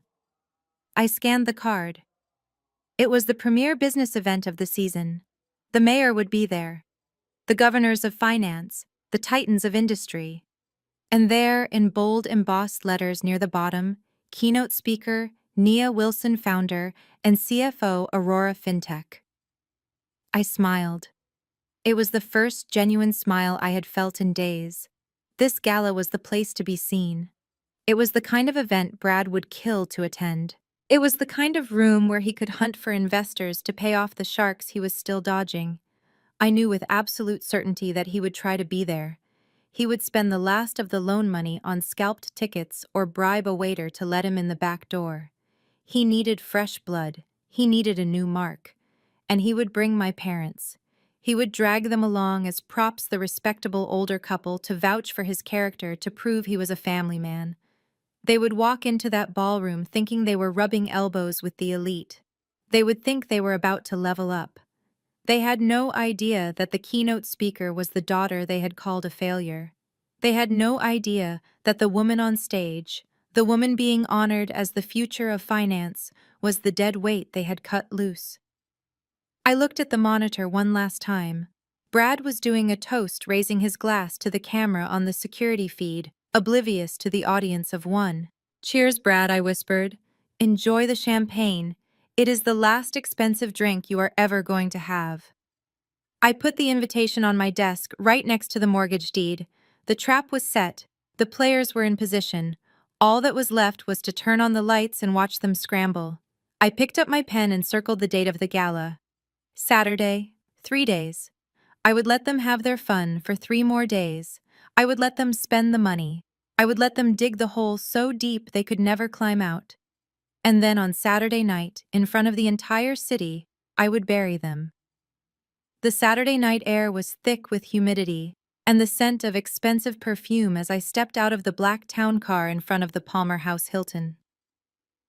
The Entrepreneur of the Year Gala was the kind of event where net worth was measured in billions, and influence was the only currency that truly mattered. I smoothed the fabric of my emerald silk gown, a custom piece that cost more than the tuition my parents had stolen from me, and walked toward the revolving brass doors. I wasn't just an attendee tonight.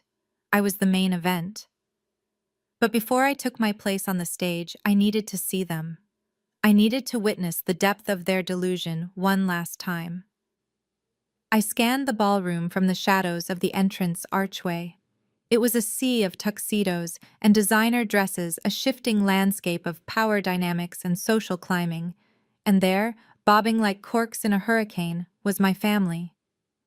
Brad led the way, his chest puffed out in a rented tuxedo that was a size too small in the shoulders. He walked with the frantic energy of a man who knows the clock is ticking. Ebony clung to his arm, wearing a sequined dress that caught the light in a way that screamed desperation rather than elegance. My parents, Marcus and Beatrice, trailed behind them, looking like deer caught in headlights. They were out of their element, overwhelmed by the opulence clutching their invitations like life rafts. I watched as they approached the check-in desk. I saw the hostess frown at their tickets. These were not VIP passes. These were scalped general admission tickets, likely purchased from a third-party vendor, at a markup that would make a loan shark blush. I watched the hostess gesture toward the far corner of the room near the swinging doors of the service kitchen. Table 49. the table for last-minute additions and people who didn't matter. They sat down trying to maintain their composure. Brad immediately started scanning the room, his eyes darting around like a predator looking for a wounded gazelle. He wasn't here to enjoy the dinner. He was here to hunt. He needed a check. He needed a lifeline. He leaned in, whispering aggressively to my father, probably pointing out potential targets. My father nodded, fixing his tie, trying to look like the businessman he pretended to be. I took a deep breath and stepped into the light. I walked through the center of the room. The crowd parted slightly. People knew me here, not as Nia the disappointment, but as Ms. Wilson, the woman who had just orchestrated the most aggressive fintech merger of the decade. A few heads nodded in respect. A few glasses were raised. I acknowledged them with a subtle inclination of my head, but I kept moving toward table 49. Brad saw me first. His eyes bulged. For a second, I saw fear. He thought I was there to cause a scene to get him thrown out. But then, his narcissism kicked in. He processed my dress, the diamonds at my throat, the way I carried myself. And he came to the only conclusion his small mind could comprehend. He nudged Ebony. She looked up, her mouth falling open. I walked right up to their table. I didn't stop until I was standing directly over them. "Well," I said, "this is a surprise." Brad let out a short, incredulous laugh. He looked around the table, inviting them to share in the joke. "Look who snuck in," he sneered, his voice loud enough to turn heads at the adjacent tables. "I didn't know they let the help dress up tonight. Who did you have to sleep with to get past security?" Nia Ebony covered her mouth, giggling. "Oh my God, Nia. You look ridiculous. Are you working the coat check? Or are you here to find a sponsor for your car payments?" My mother looked at me with a mixture of pity and embarrassment. "Nia, please, do not make a scene. If you are here to serve drinks, just go, do your job. We are trying to network with important people." My father refused to even look at me. He stared at the centerpiece, his jaw tight. "I told you," he muttered. "She has no shame." I looked at Brad. He was so confident. He was sitting in a chair that I had paid for, wearing a suit rented with money he stole from my parents, mocking the woman who held the deed to his existence. "I am not working, Brad," I said calmly. "I am attending." He snorted. "Attending, right. Did you buy a ticket with your imaginary salary, or are you someone's +1 that has to be it? You found some old guy to drag you along. That is pathetic, Nia. Even for you." He stood up, adjusting his lapels. "We have real business to do," he announced, dismissing me. "Stay out of our way. Do not embarrass us when I am closing a deal." He turned his back on me and walked toward a man standing near the bar. I recognized the man immediately. It was Arthur Sterling, the chairman of the bank that Brad had been trying to defraud for months. It was also the bank that my company did 60% of its business with. I watched, fascinated. Brad approached Sterling with his hand extended, flashing that used car salesman smile. "Mr. Sterling," Brad said, his voice oozing charm. "Brad Miller, Project Metaverse. I sent you the prospectus. I think we have a lot of synergy." Sterling looked at Brad's hand, then at his face. He didn't shake it. He looked at Brad with the kind of cold indifference usually reserved for insects. "I received your emails," Mr. Miller, Sterling said. His voice was dry as dust. "My security team flagged them as spam. I believe you are on our do not service list due to outstanding liabilities." Brad's smile froze. "There must be a mistake. I am managing the Wilson Family Trust. We have significant equity." Sterling laughed. It was a terrifying sound. "The Wilson Family Trust has a credit score of 450 and a debt-to-income ratio that is mathematically impressive in its failure." "Excuse me." Sterling turned away, leaving Brad standing there with his hand still extended. Brad looked around, his face burning red. He saw me watching. He saw the slight smile playing on my lips. He stormed back to the table. "They are all snobs," he hissed to my father. "They do not understand vision. We just need to find the right partner. He glared at me. Why are you still standing here? Go find your sugar daddy and leave us alone. I looked at my watch. It was time. Enjoy the dinner, I said. I hear the chicken is dry. I turned and walked away. I didn't go back to the entrance. I walked toward the stage. I walked past the VIP tables in the front row. I walked up the stairs to the wings where the stage manager was waiting for me with a headset and a glass of water. Ms. Wilson, he whispered. You are on in 2 minutes. I watched from the darkness of the wings. The house lights began to dim.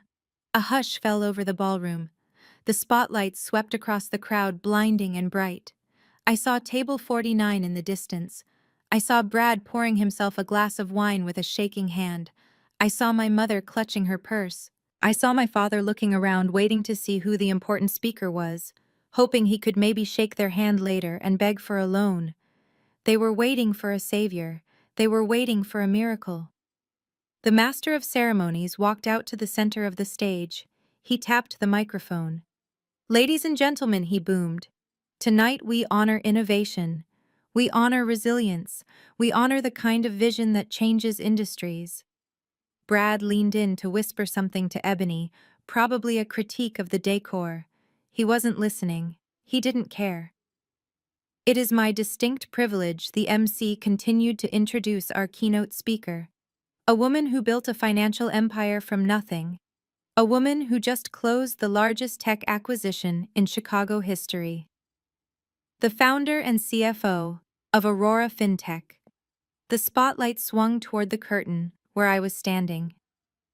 Please welcome Ms. Nia Wilson. I stepped out. The applause was thunderous. It washed over me like a physical wave, but I didn't hear it. All I could see was table 49. I saw the moment the name registered. I saw Brad drop his wine glass.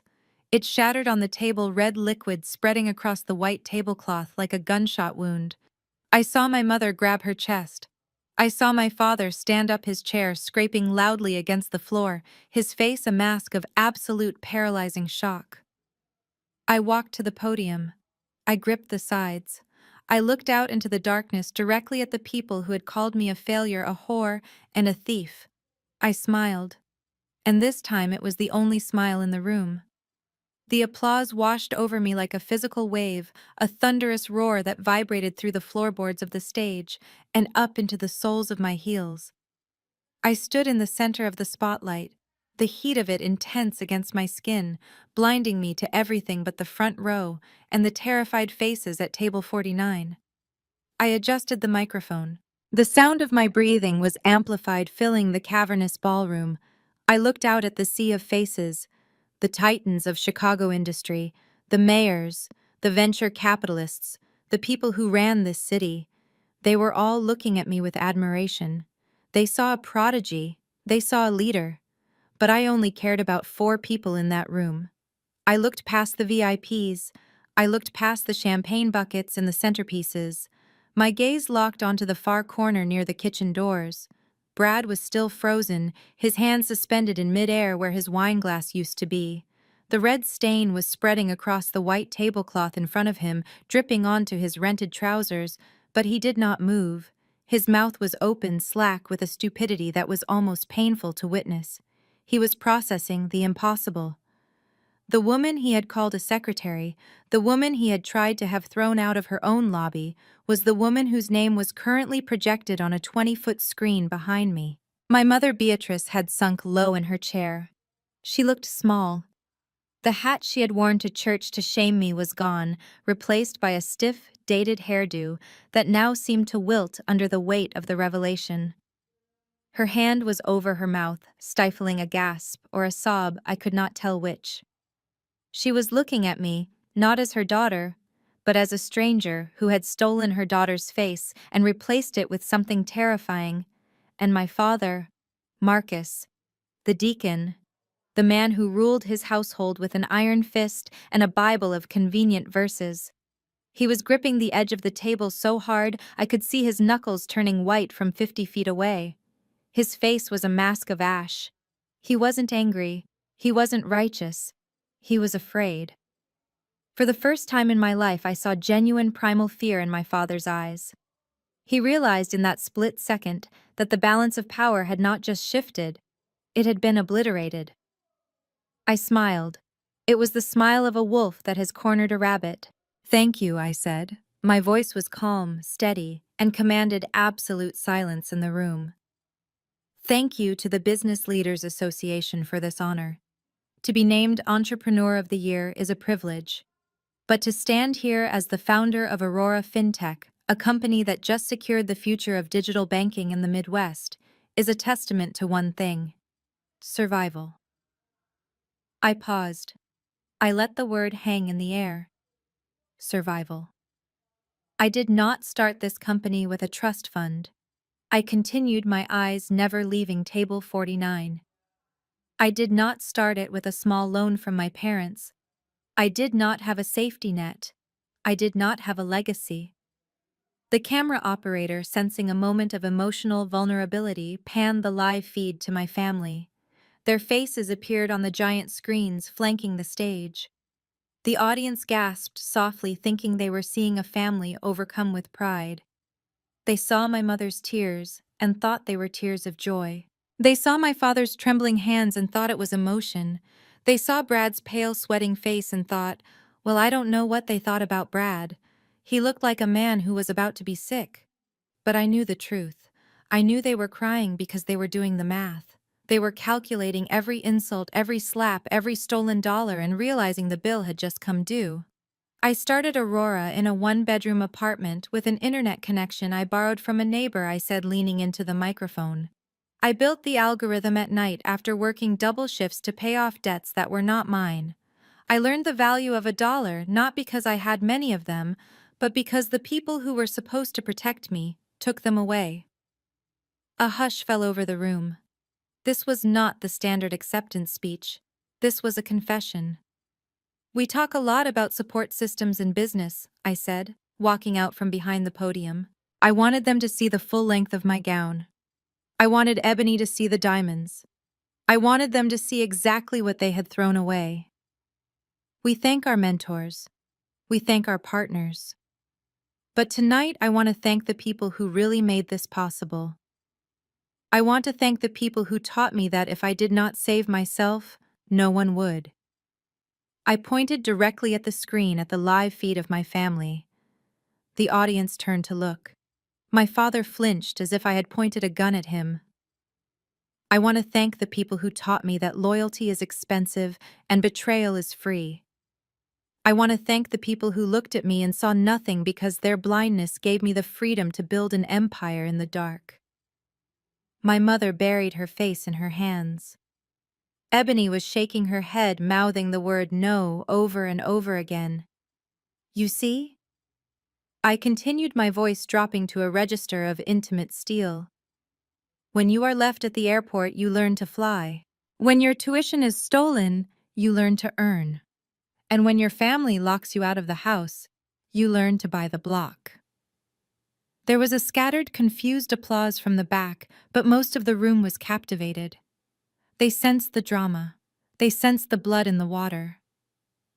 Aurora FinTech is not just a company. It is a fortress. It is the answer to the question, what happens when you underestimate the quiet one? What happens when you mistake silence for weakness? I walked back to the podium. I picked up the heavy crystal award that had been placed there. It caught the light, refracting it into 1,000 sharp edges. This award belongs to the girl who scrubbed dishes while her sister went on vacation. It belongs to the woman who was called a failure by a man who couldn't balance his own checkbook.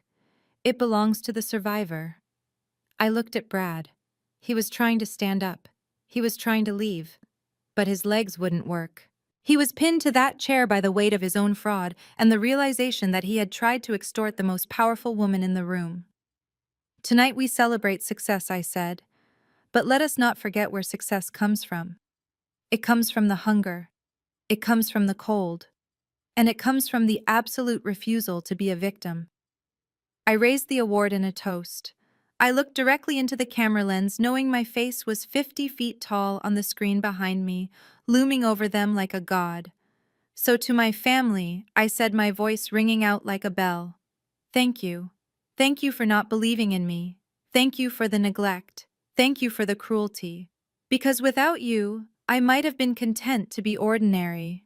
You forced me to be extraordinary. I took a sip of water from the glass on the podium. Cheers, I whispered into the mic. The room exploded. The applause was deafening. People were standing up. They thought it was a speech about resilience. They thought it was a metaphor. They didn't know it was an eviction notice.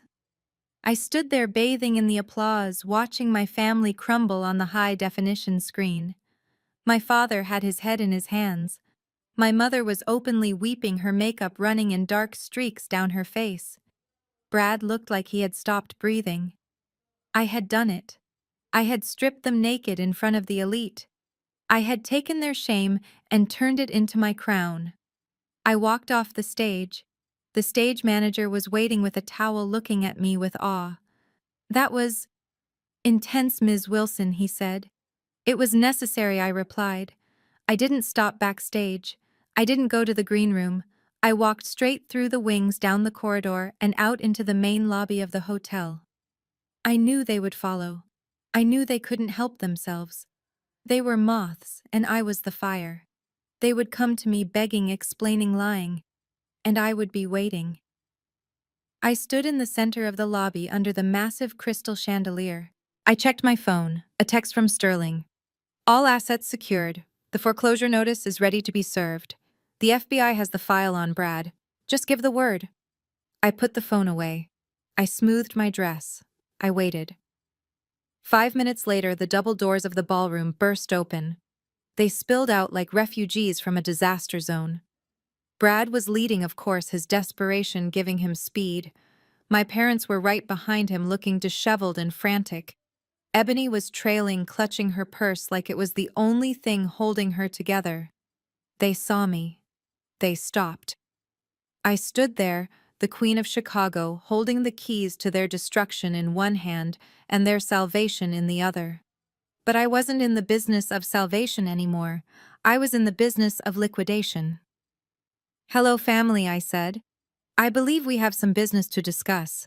The lobby of the Palmer House Hilton was a cathedral of gold leaf and marble, a fitting stage for the final act of a tragedy my family had been writing for 30 years. I stood near the fountain, the water cascading with a gentle, rhythmic sound that failed to mask the rapid, desperate clicking of heels approaching me on the stone floor. I did not turn around. I watched their reflections in the glass of the concierge desk. They looked like a pack of wolves that had suddenly realized the sheep was actually a lion. Their posture had changed. Gone was the arrogance of the church service. Gone was the sneering superiority of the driveway.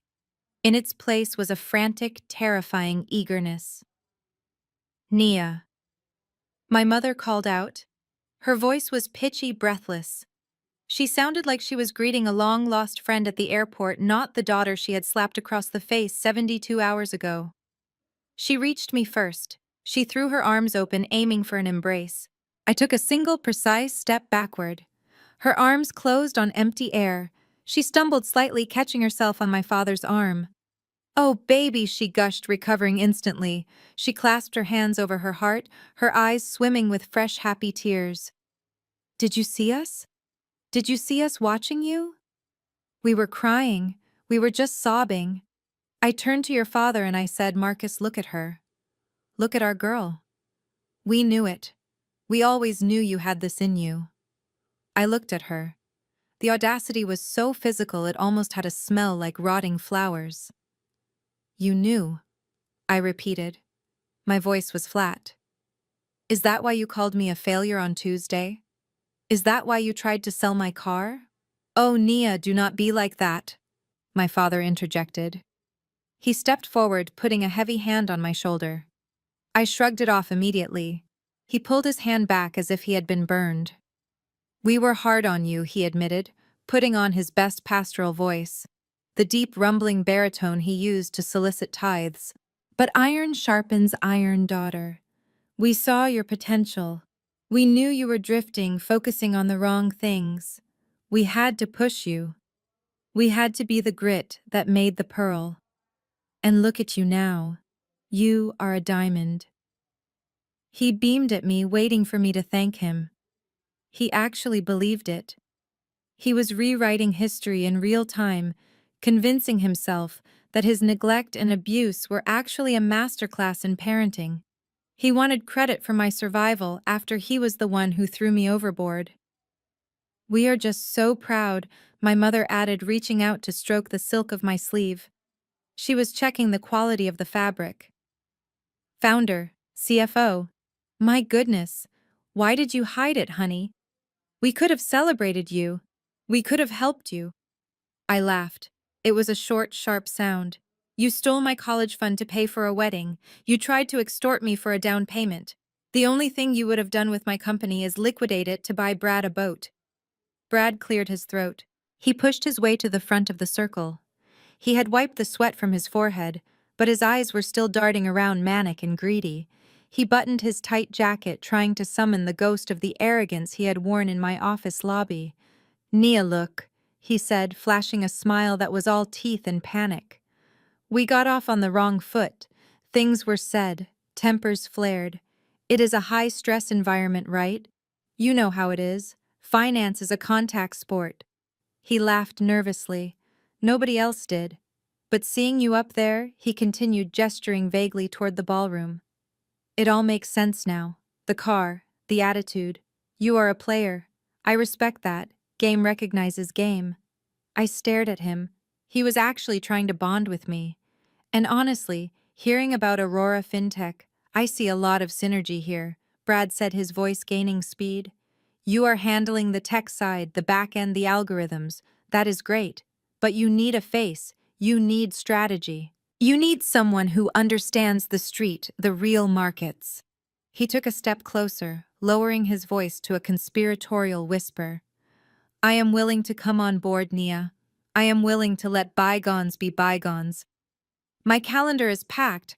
Obviously, Project Metaverse is exploding, but for family, I can make space. I think a role like Chief Strategy Officer would be appropriate. Or maybe President of Global Operations. We could structure it with a mix of salary and equity. Keep it in the family. We would be unstoppable. I looked at Ebony. She was standing behind him, nodding vigorously. It is a great idea, Nia, she said. Brad is a genius with money. You guys could build a dynasty. And then we could all be together, like a real team. The delusion was absolute. They were standing in the lobby of a hotel they could not afford, wearing rented clothes, trying to negotiate a C-suite position in a company they did not understand, with a woman they had disowned 3 days prior. They really thought I was stupid. They thought I was so desperate for their love, so starved for their validation, that I would hand them the keys to the kingdom just because they smiled at me once. I looked at Brad. I looked at the way his eyes lingered on my diamond necklace. I looked at my father, who was already mentally spending my money on a new church wing. I looked at my mother, who was probably planning a shopping trip in her head. I am glad you brought up business, Brad, I said. Because that is actually why I stopped.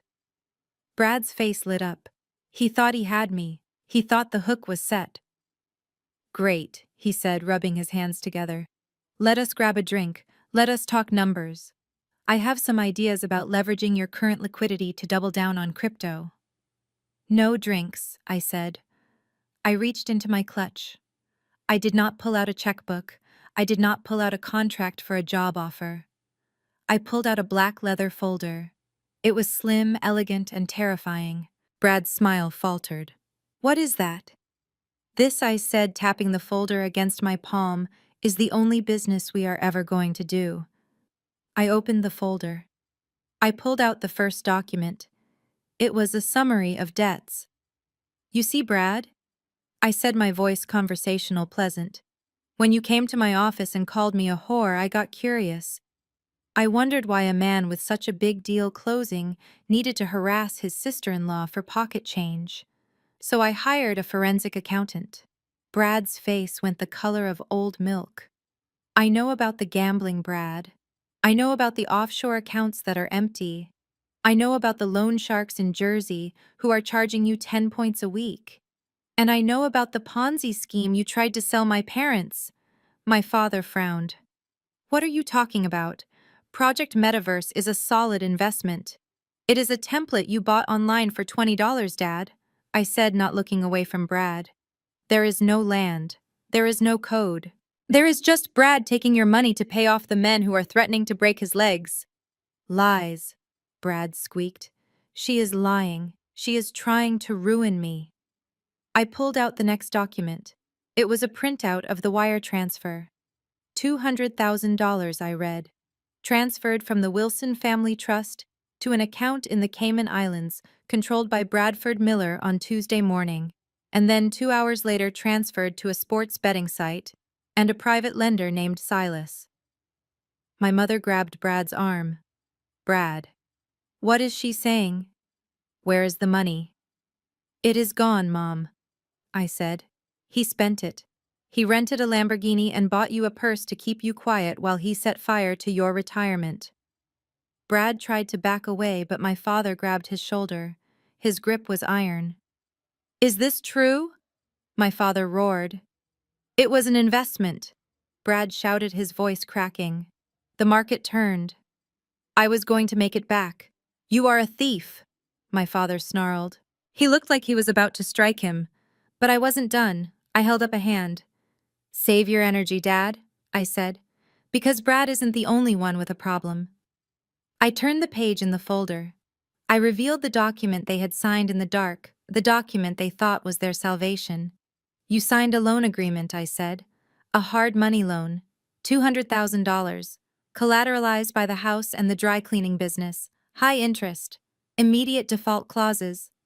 We had to, my father said, his eyes darting between me and Brad, to fund the investment. Yes, I said. And do you know who bought that note? Do you know who holds the paper on your house right now? They stared at me. The silence in the lobby was deafening. The fountain seemed to roar. Brad looked at the folder. He looked at me, and for the first time he understood. No, he whispered. You didn't. I smiled. It was the smile of the executioner. I did. I closed the folder with a snap. I bought the debt, Dad. I am the lender. I own the mortgage. I own the shop, and according to the terms you signed, because the funds were used for illicit purposes, you are in default as of yesterday. My mother grabbed the counter of the concierge desk to steady herself. You own the house. I own everything, I said. And we are not talking about feelings anymore. We are not talking about family. We are not talking about repentance. I took a step forward and they all took a step back. We are talking about debt. And I am here to collect. I opened the black leather folder, completely laying it flat on the concierge desk, like a coroner preparing to perform an autopsy. The marble surface was cold under my fingertips. I looked at Brad, whose face had gone from the flush of arrogance to the pallor of a dead fish. He was sweating so profusely that his cheap hair dye was starting to run down his temple in a thin, inky stream. You want to know where the money went, Mom? I asked, not looking at her. I pulled out a spreadsheet color-coded in red. It was a forensic trace of the funds they had wired to Brad just 48 hours ago. Here it is. $200,000. Gone. My mother made a sound like a wounded animal. Gone. What do you mean, gone? It is in the investment account. Brad said it was locked in for the initial coin offering. It was never in an investment account, I said, sliding the paper toward her. It went to a shell company in the Cayman Islands. And from there, it went to 3 places. I pointed to the lines on the sheet. 50,000 to a crypto gambling site called LuckyBit. 75,000 to a private lender in New Jersey named Silas, who I assume is the man threatening to break Brad's kneecaps. And the rest, I looked at Ebony.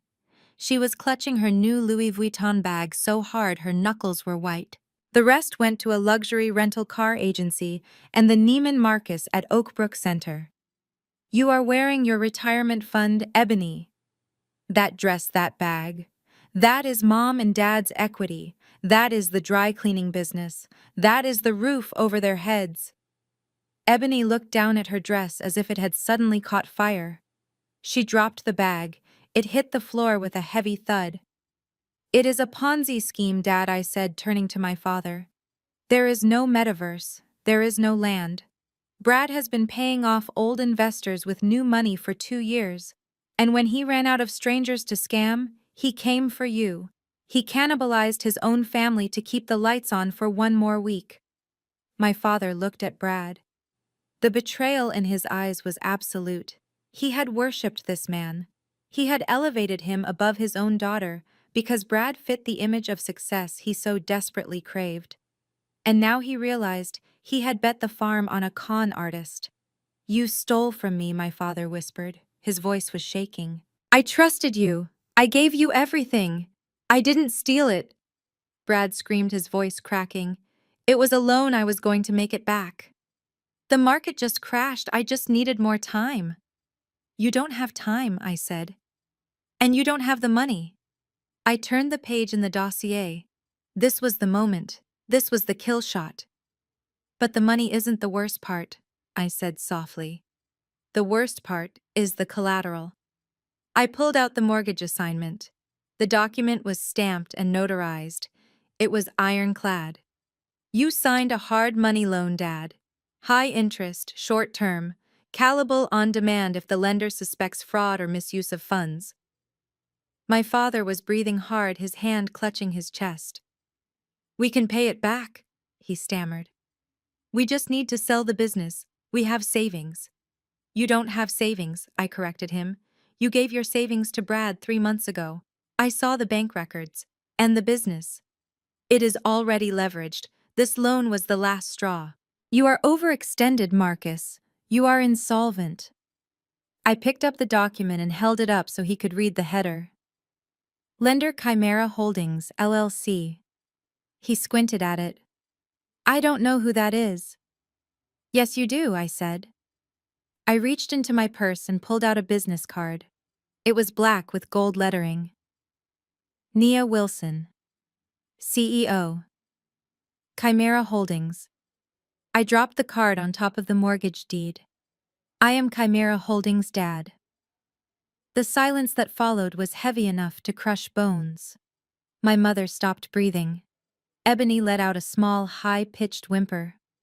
Brad looked like he was trying to calculate the distance to the exit. I bought the debt, I said, my voice calm, precise, and utterly cold. I bought the note from your predatory broker this morning. I own the paper on your house. I own the lien on the dry cleaning shop. I own every brick, every shingle, and every blade of grass at 42 Maple Street. My father staggered back. He grabbed the edge of a velvet chair to keep from falling. You own my house. It is not your house anymore, I said. It is my asset. And since I have proof, thanks to my forensic team, that the funds from this loan were used for illegal gambling and fraud, you are in default. Effective immediately. I took a step toward him. He looked small. He looked old. The giant who had terrified me my entire childhood was gone, replaced by a foolish old man who had been outsmarted by his own prejudices. Do you remember Tuesday night, Dad? I asked. Do you remember what you said to me? You told me to get out. You told me I wasn't your daughter because I wouldn't give you money. You kicked me out of the home I grew up in. I leaned in close. I wanted him to see the fire in my eyes.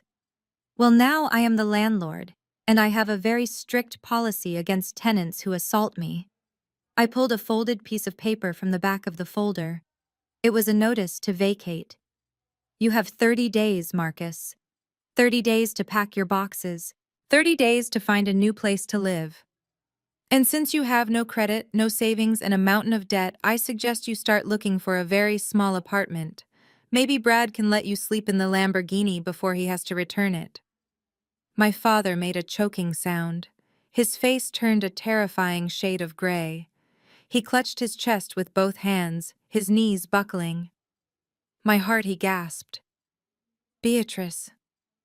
My heart. He slumped into the chair, gasping for air.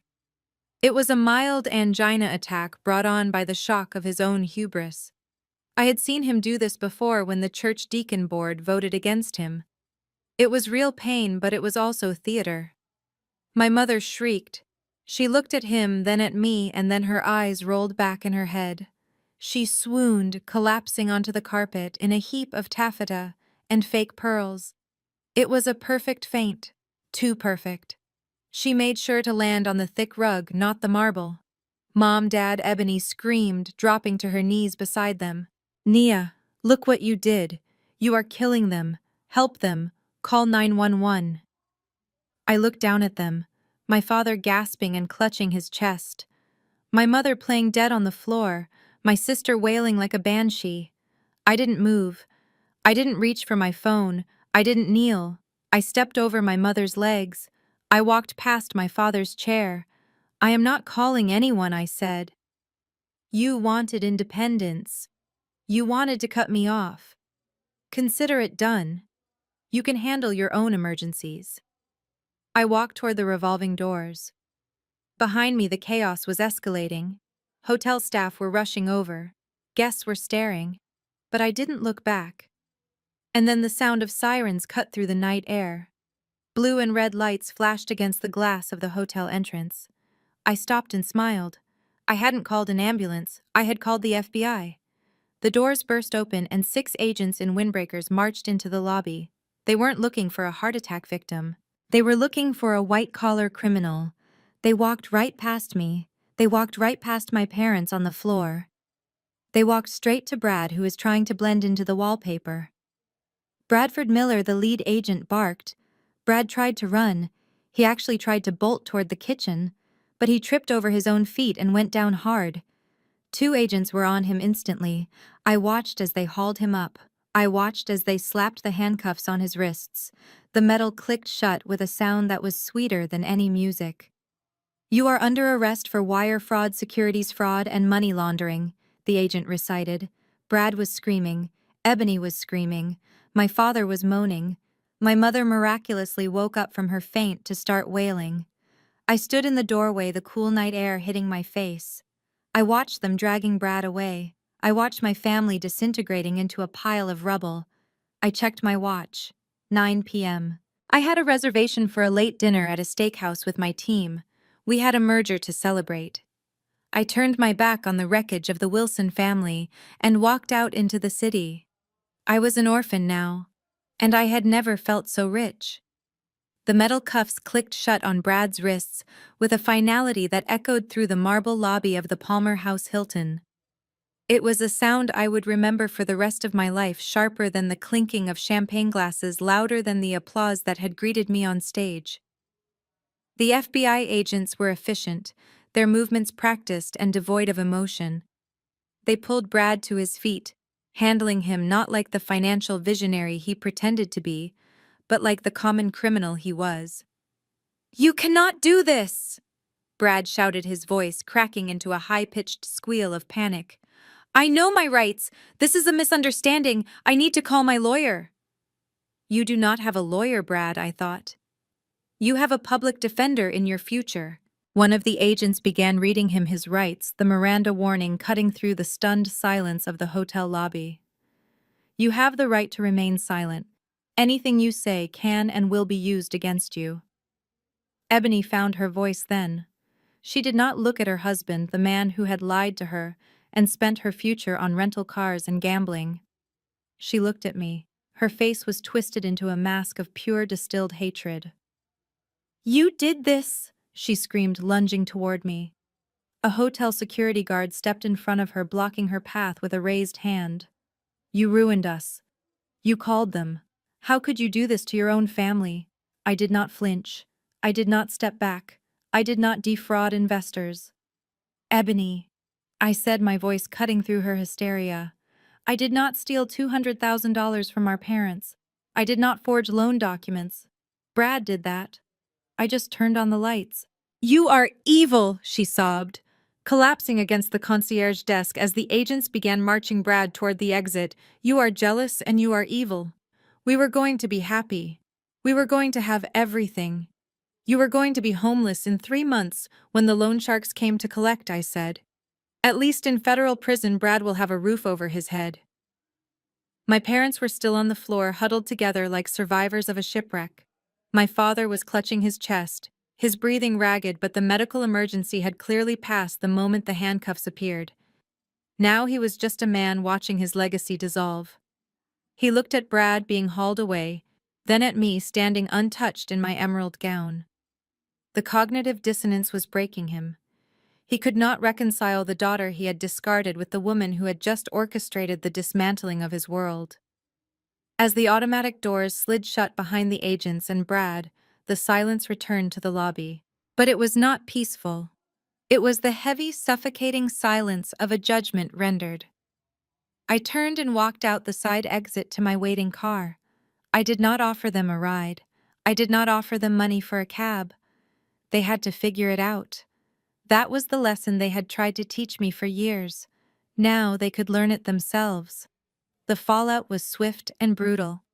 By the time the sun rose over Chicago the next morning, the news had spread from the business pages to the community gossip mills. The arrest of a local businessman at the Entrepreneur of the Year gala was juicy enough, but the involvement of Deacon Wilson's son-in-law made it a scandal of biblical proportions. I did not have to lift a finger to spread the word. The church choir network was more efficient than fiber optic cables. By 9 a.m. on Sunday, everyone at Greater Hope Baptist Church knew that Marcus Wilson had bet the family fortune on a fraudster and lost. They knew he had tried to shake down his own daughter from the pulpit. They knew the police had been involved. My father went to church that morning. It was a mistake. He thought he could brazen it out. He thought his title and his years of service would shield him. He walked into the sanctuary wearing his best suit, his head held high, expecting the usual deference. Instead, he was met by the senior pastor and the entire board of deacons standing at the entrance to the nave. They did not let him pass. Brother Wilson, the senior pastor, said, his voice sorrowful but firm, "We need to speak in my office." I was not there, but Mrs. Gable, the usher, who had once seated me in the front row, told me everything later. She said the meeting lasted 10 minutes. She said my father shouted about loyalty and betrayal. She said the board presented him with the police report regarding the misuse of funds and the association with known gambling syndicates. A deacon must be above reproach, the pastor had told him. You have brought scandal to this house. My father walked out of that office stripped of his title. He was no longer Deacon Wilson. He was just Marcus, a man who had been conned by his own greed. He walked past the congregation, past the people who used to look up to him, and they turned their faces away. The shame was absolute. It was the social death he had always feared more than physical death. But the financial death was happening simultaneously. While my father was being defrocked, my lawyer Sterling was executing the final phase of the plan. The default on the hard money loan was triggered the moment the funds were used for illegal activities. The contract was explicit. Fraud constituted an immediate breach. There was no grace period. There was no remediation. At noon on Monday, a locksmith and a sheriff's deputy arrived at 42 Maple Street. I was not there. I did not need to see it. I had the report sent to me later. My mother opened the door. She was wearing a bathrobe, her eyes swollen from 2 days of crying. When she saw the sheriff, she tried to slam the door, but he blocked it with his boot. "Mrs. Wilson," he said, "I have a court order for immediate possession of the property on behalf of the lender Chimera Holdings. You have 24 hours to vacate the premises." 24 hours! She shrieked. "You cannot do this. We have lived here for 30 years. My daughter will stop this. Call Nia. She owns the company." The sheriff looked at his paperwork. "The owner of record is Chimera Holdings. They have instructed us to secure the property. You need to start packing, ma'am, or we will pack for you." They spent the next day frantically throwing their lives into garbage bags. Ebony was there helping them, her designer clothes stained with sweat and dust. They did not have money for movers. They did not have money for a storage unit.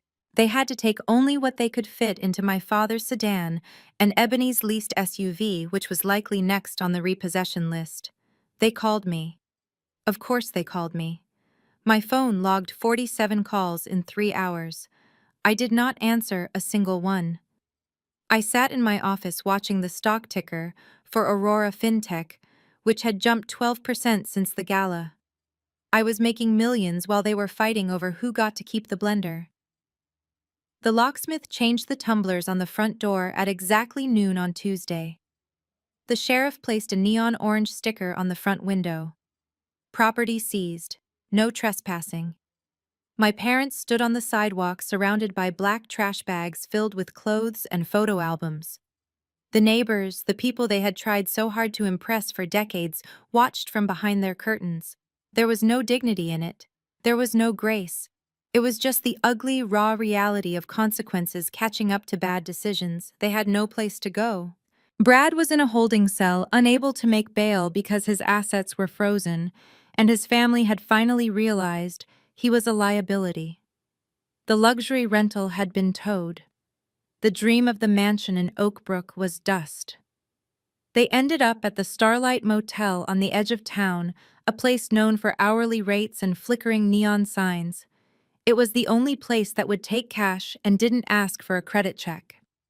I drove by it a week later just to see.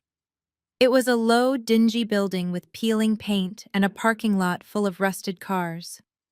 My father's sedan was parked in front of room 12. It looked out of place, a relic of a life they used to have. I saw my mother sitting in the window, staring out at the highway. She looked older. The artifice of her suburban life had been stripped away, leaving a tired, broken woman who had bet on the wrong child. Ebony was working at a grocery store 3 miles away. I knew this because Vance had kept tabs on them. She was scanning items, bagging groceries for people she used to look down on. The golden child was learning the value of $1 the hard way. I parked across the street and watched the motel for a long time. I thought I would feel triumph. I thought I would feel a surge of victory. But all I felt was a quiet, heavy finality. They were in a prison of their own making. I had just locked the door. I looked at my hands on the steering wheel of the Porsche. They were steady. I had done what I had to do. I had protected myself. I had stopped the cycle of abuse. I put the car in gear and drove away. I didn't speed.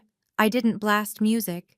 I just drove, leaving the Starlight Motel and the ruins of the Wilson family in my rearview mirror. They had wanted me to pay for their lifestyle. Instead, they paid for my freedom. And the price was everything they had. 1 month later, I returned to the scene of the crime. The Porsche navigated the potholes of my old neighborhood with the smooth indifference of a predator moving through tall grass. It was a Tuesday afternoon, a gray, flat day that made the suburban lawns look tired and the siding on the houses look cheap. I pulled into the driveway of 42 Maple Street for the last time. The house was dark. The windows were bare, stripped of the curtains my mother had fussed over for 20 years. The neon orange sticker from the sheriff was still on the front glass, peeling slightly at the corners, a scarlet letter announcing to the world that the Wilson family had failed to pay their debts. I turned off the engine. The silence was absolute. There was no Brad shouting about crypto, no father thumping a Bible, no mother weeping for effect. Just the wind and the settling of a house that had been hollowed out. I unlocked the front door with the master key my property manager had given me. The air inside was stale, smelling of dust and hasty departures. I walked through the living room. I saw the indentations in the carpet where the furniture had been. I saw a single lone sock in the corner, a remnant of their frantic packing. I walked to the spot where my father had slapped me.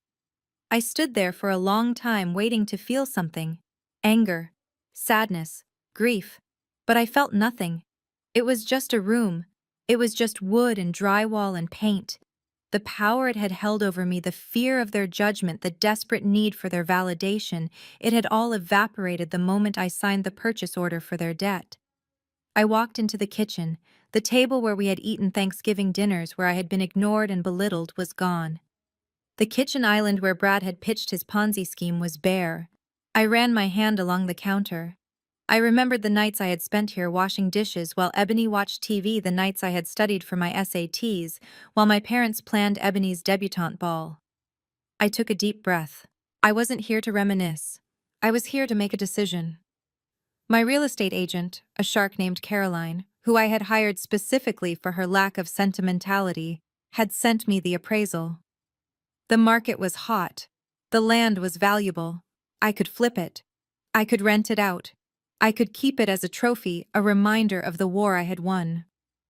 But I didn't want a trophy. I wanted a tombstone. I pulled out my phone and dialed Caroline. Put it on the market, I said, but not for profit. Caroline paused. What do you mean, Nia? I want to sell it, I explained, walking through the empty dining room. And I want 100% of the proceeds to go into a trust. A trust for your family? She asked, confused. I laughed. A dry, humorless sound. No, the family is insolvent. This trust is for the Nia Wilson Scholarship Fund. It is going to be a full-ride scholarship for girls from this neighborhood, specifically girls who have been kicked out of their homes, girls whose parents told them they weren't enough. I want this house to pay for their tuition. I want the equity my parents tried to steal to be the ladder that helps someone else escape. There was a silence on the line, and then Caroline said, That is beautiful, Nia. And poetic. It is not poetry, I said. It is liquidation. Get the paperwork ready. I want the sign in the yard by tomorrow morning. I hung up. I walked out the back door into the garden. The weeds were already starting to take over my mother's prize rosebushes. Nature was reclaiming the space, erasing the order they had tried so hard to impose. I stood there for a moment looking up at the sky. I felt lighter. The house wasn't an asset anymore. It was just inventory. And I had just cleared the books. I walked back through the empty shell of my childhood, locking the front door behind me. I tossed the keys into the center console of the Porsche. It was done. As I started the engine, my phone rang. I looked at the screen. It was an unknown number. A prepaid burner phone likely bought with cash at a convenience store. I knew who it was. I had been expecting this call for 30 days. I let it ring 3 times. Then I answered. Hello. Nia. The voice was thin, reedy, stripped of all its former power. It was my mother, Beatrice. Hello, Mother. There was a ragged intake of breath on the other end. Oh, thank God. Thank God you answered. We didn't know if you would. We didn't know if you changed your number. I haven't changed anything I said. I am exactly where I have always been. Nia, please. She wept. Her tears sounded different now. They weren't the manipulative tears of the church service. They were the terrifying, raw tears of a woman who was sleeping on a mattress with bedbugs. We are at the Starlight. It is awful, Nia. It is cold. There are people here. Bad people. Your father is sick. He ran out of his heart medication and we don't have insurance anymore. Ebony is working double shifts, but it is not enough. We are hungry, Nia. I listened. I looked out the windshield at the house they used to own. I am sorry to hear that, I said. My voice was polite, distant, like I was talking to a stranger who had dialed a wrong number. We need help, she begged. We just need a little help. Just enough to get an apartment. Just enough to get Brad a lawyer. He is falling apart in there, Nia. He says they are going to hurt him. Brad is where he belongs, I said.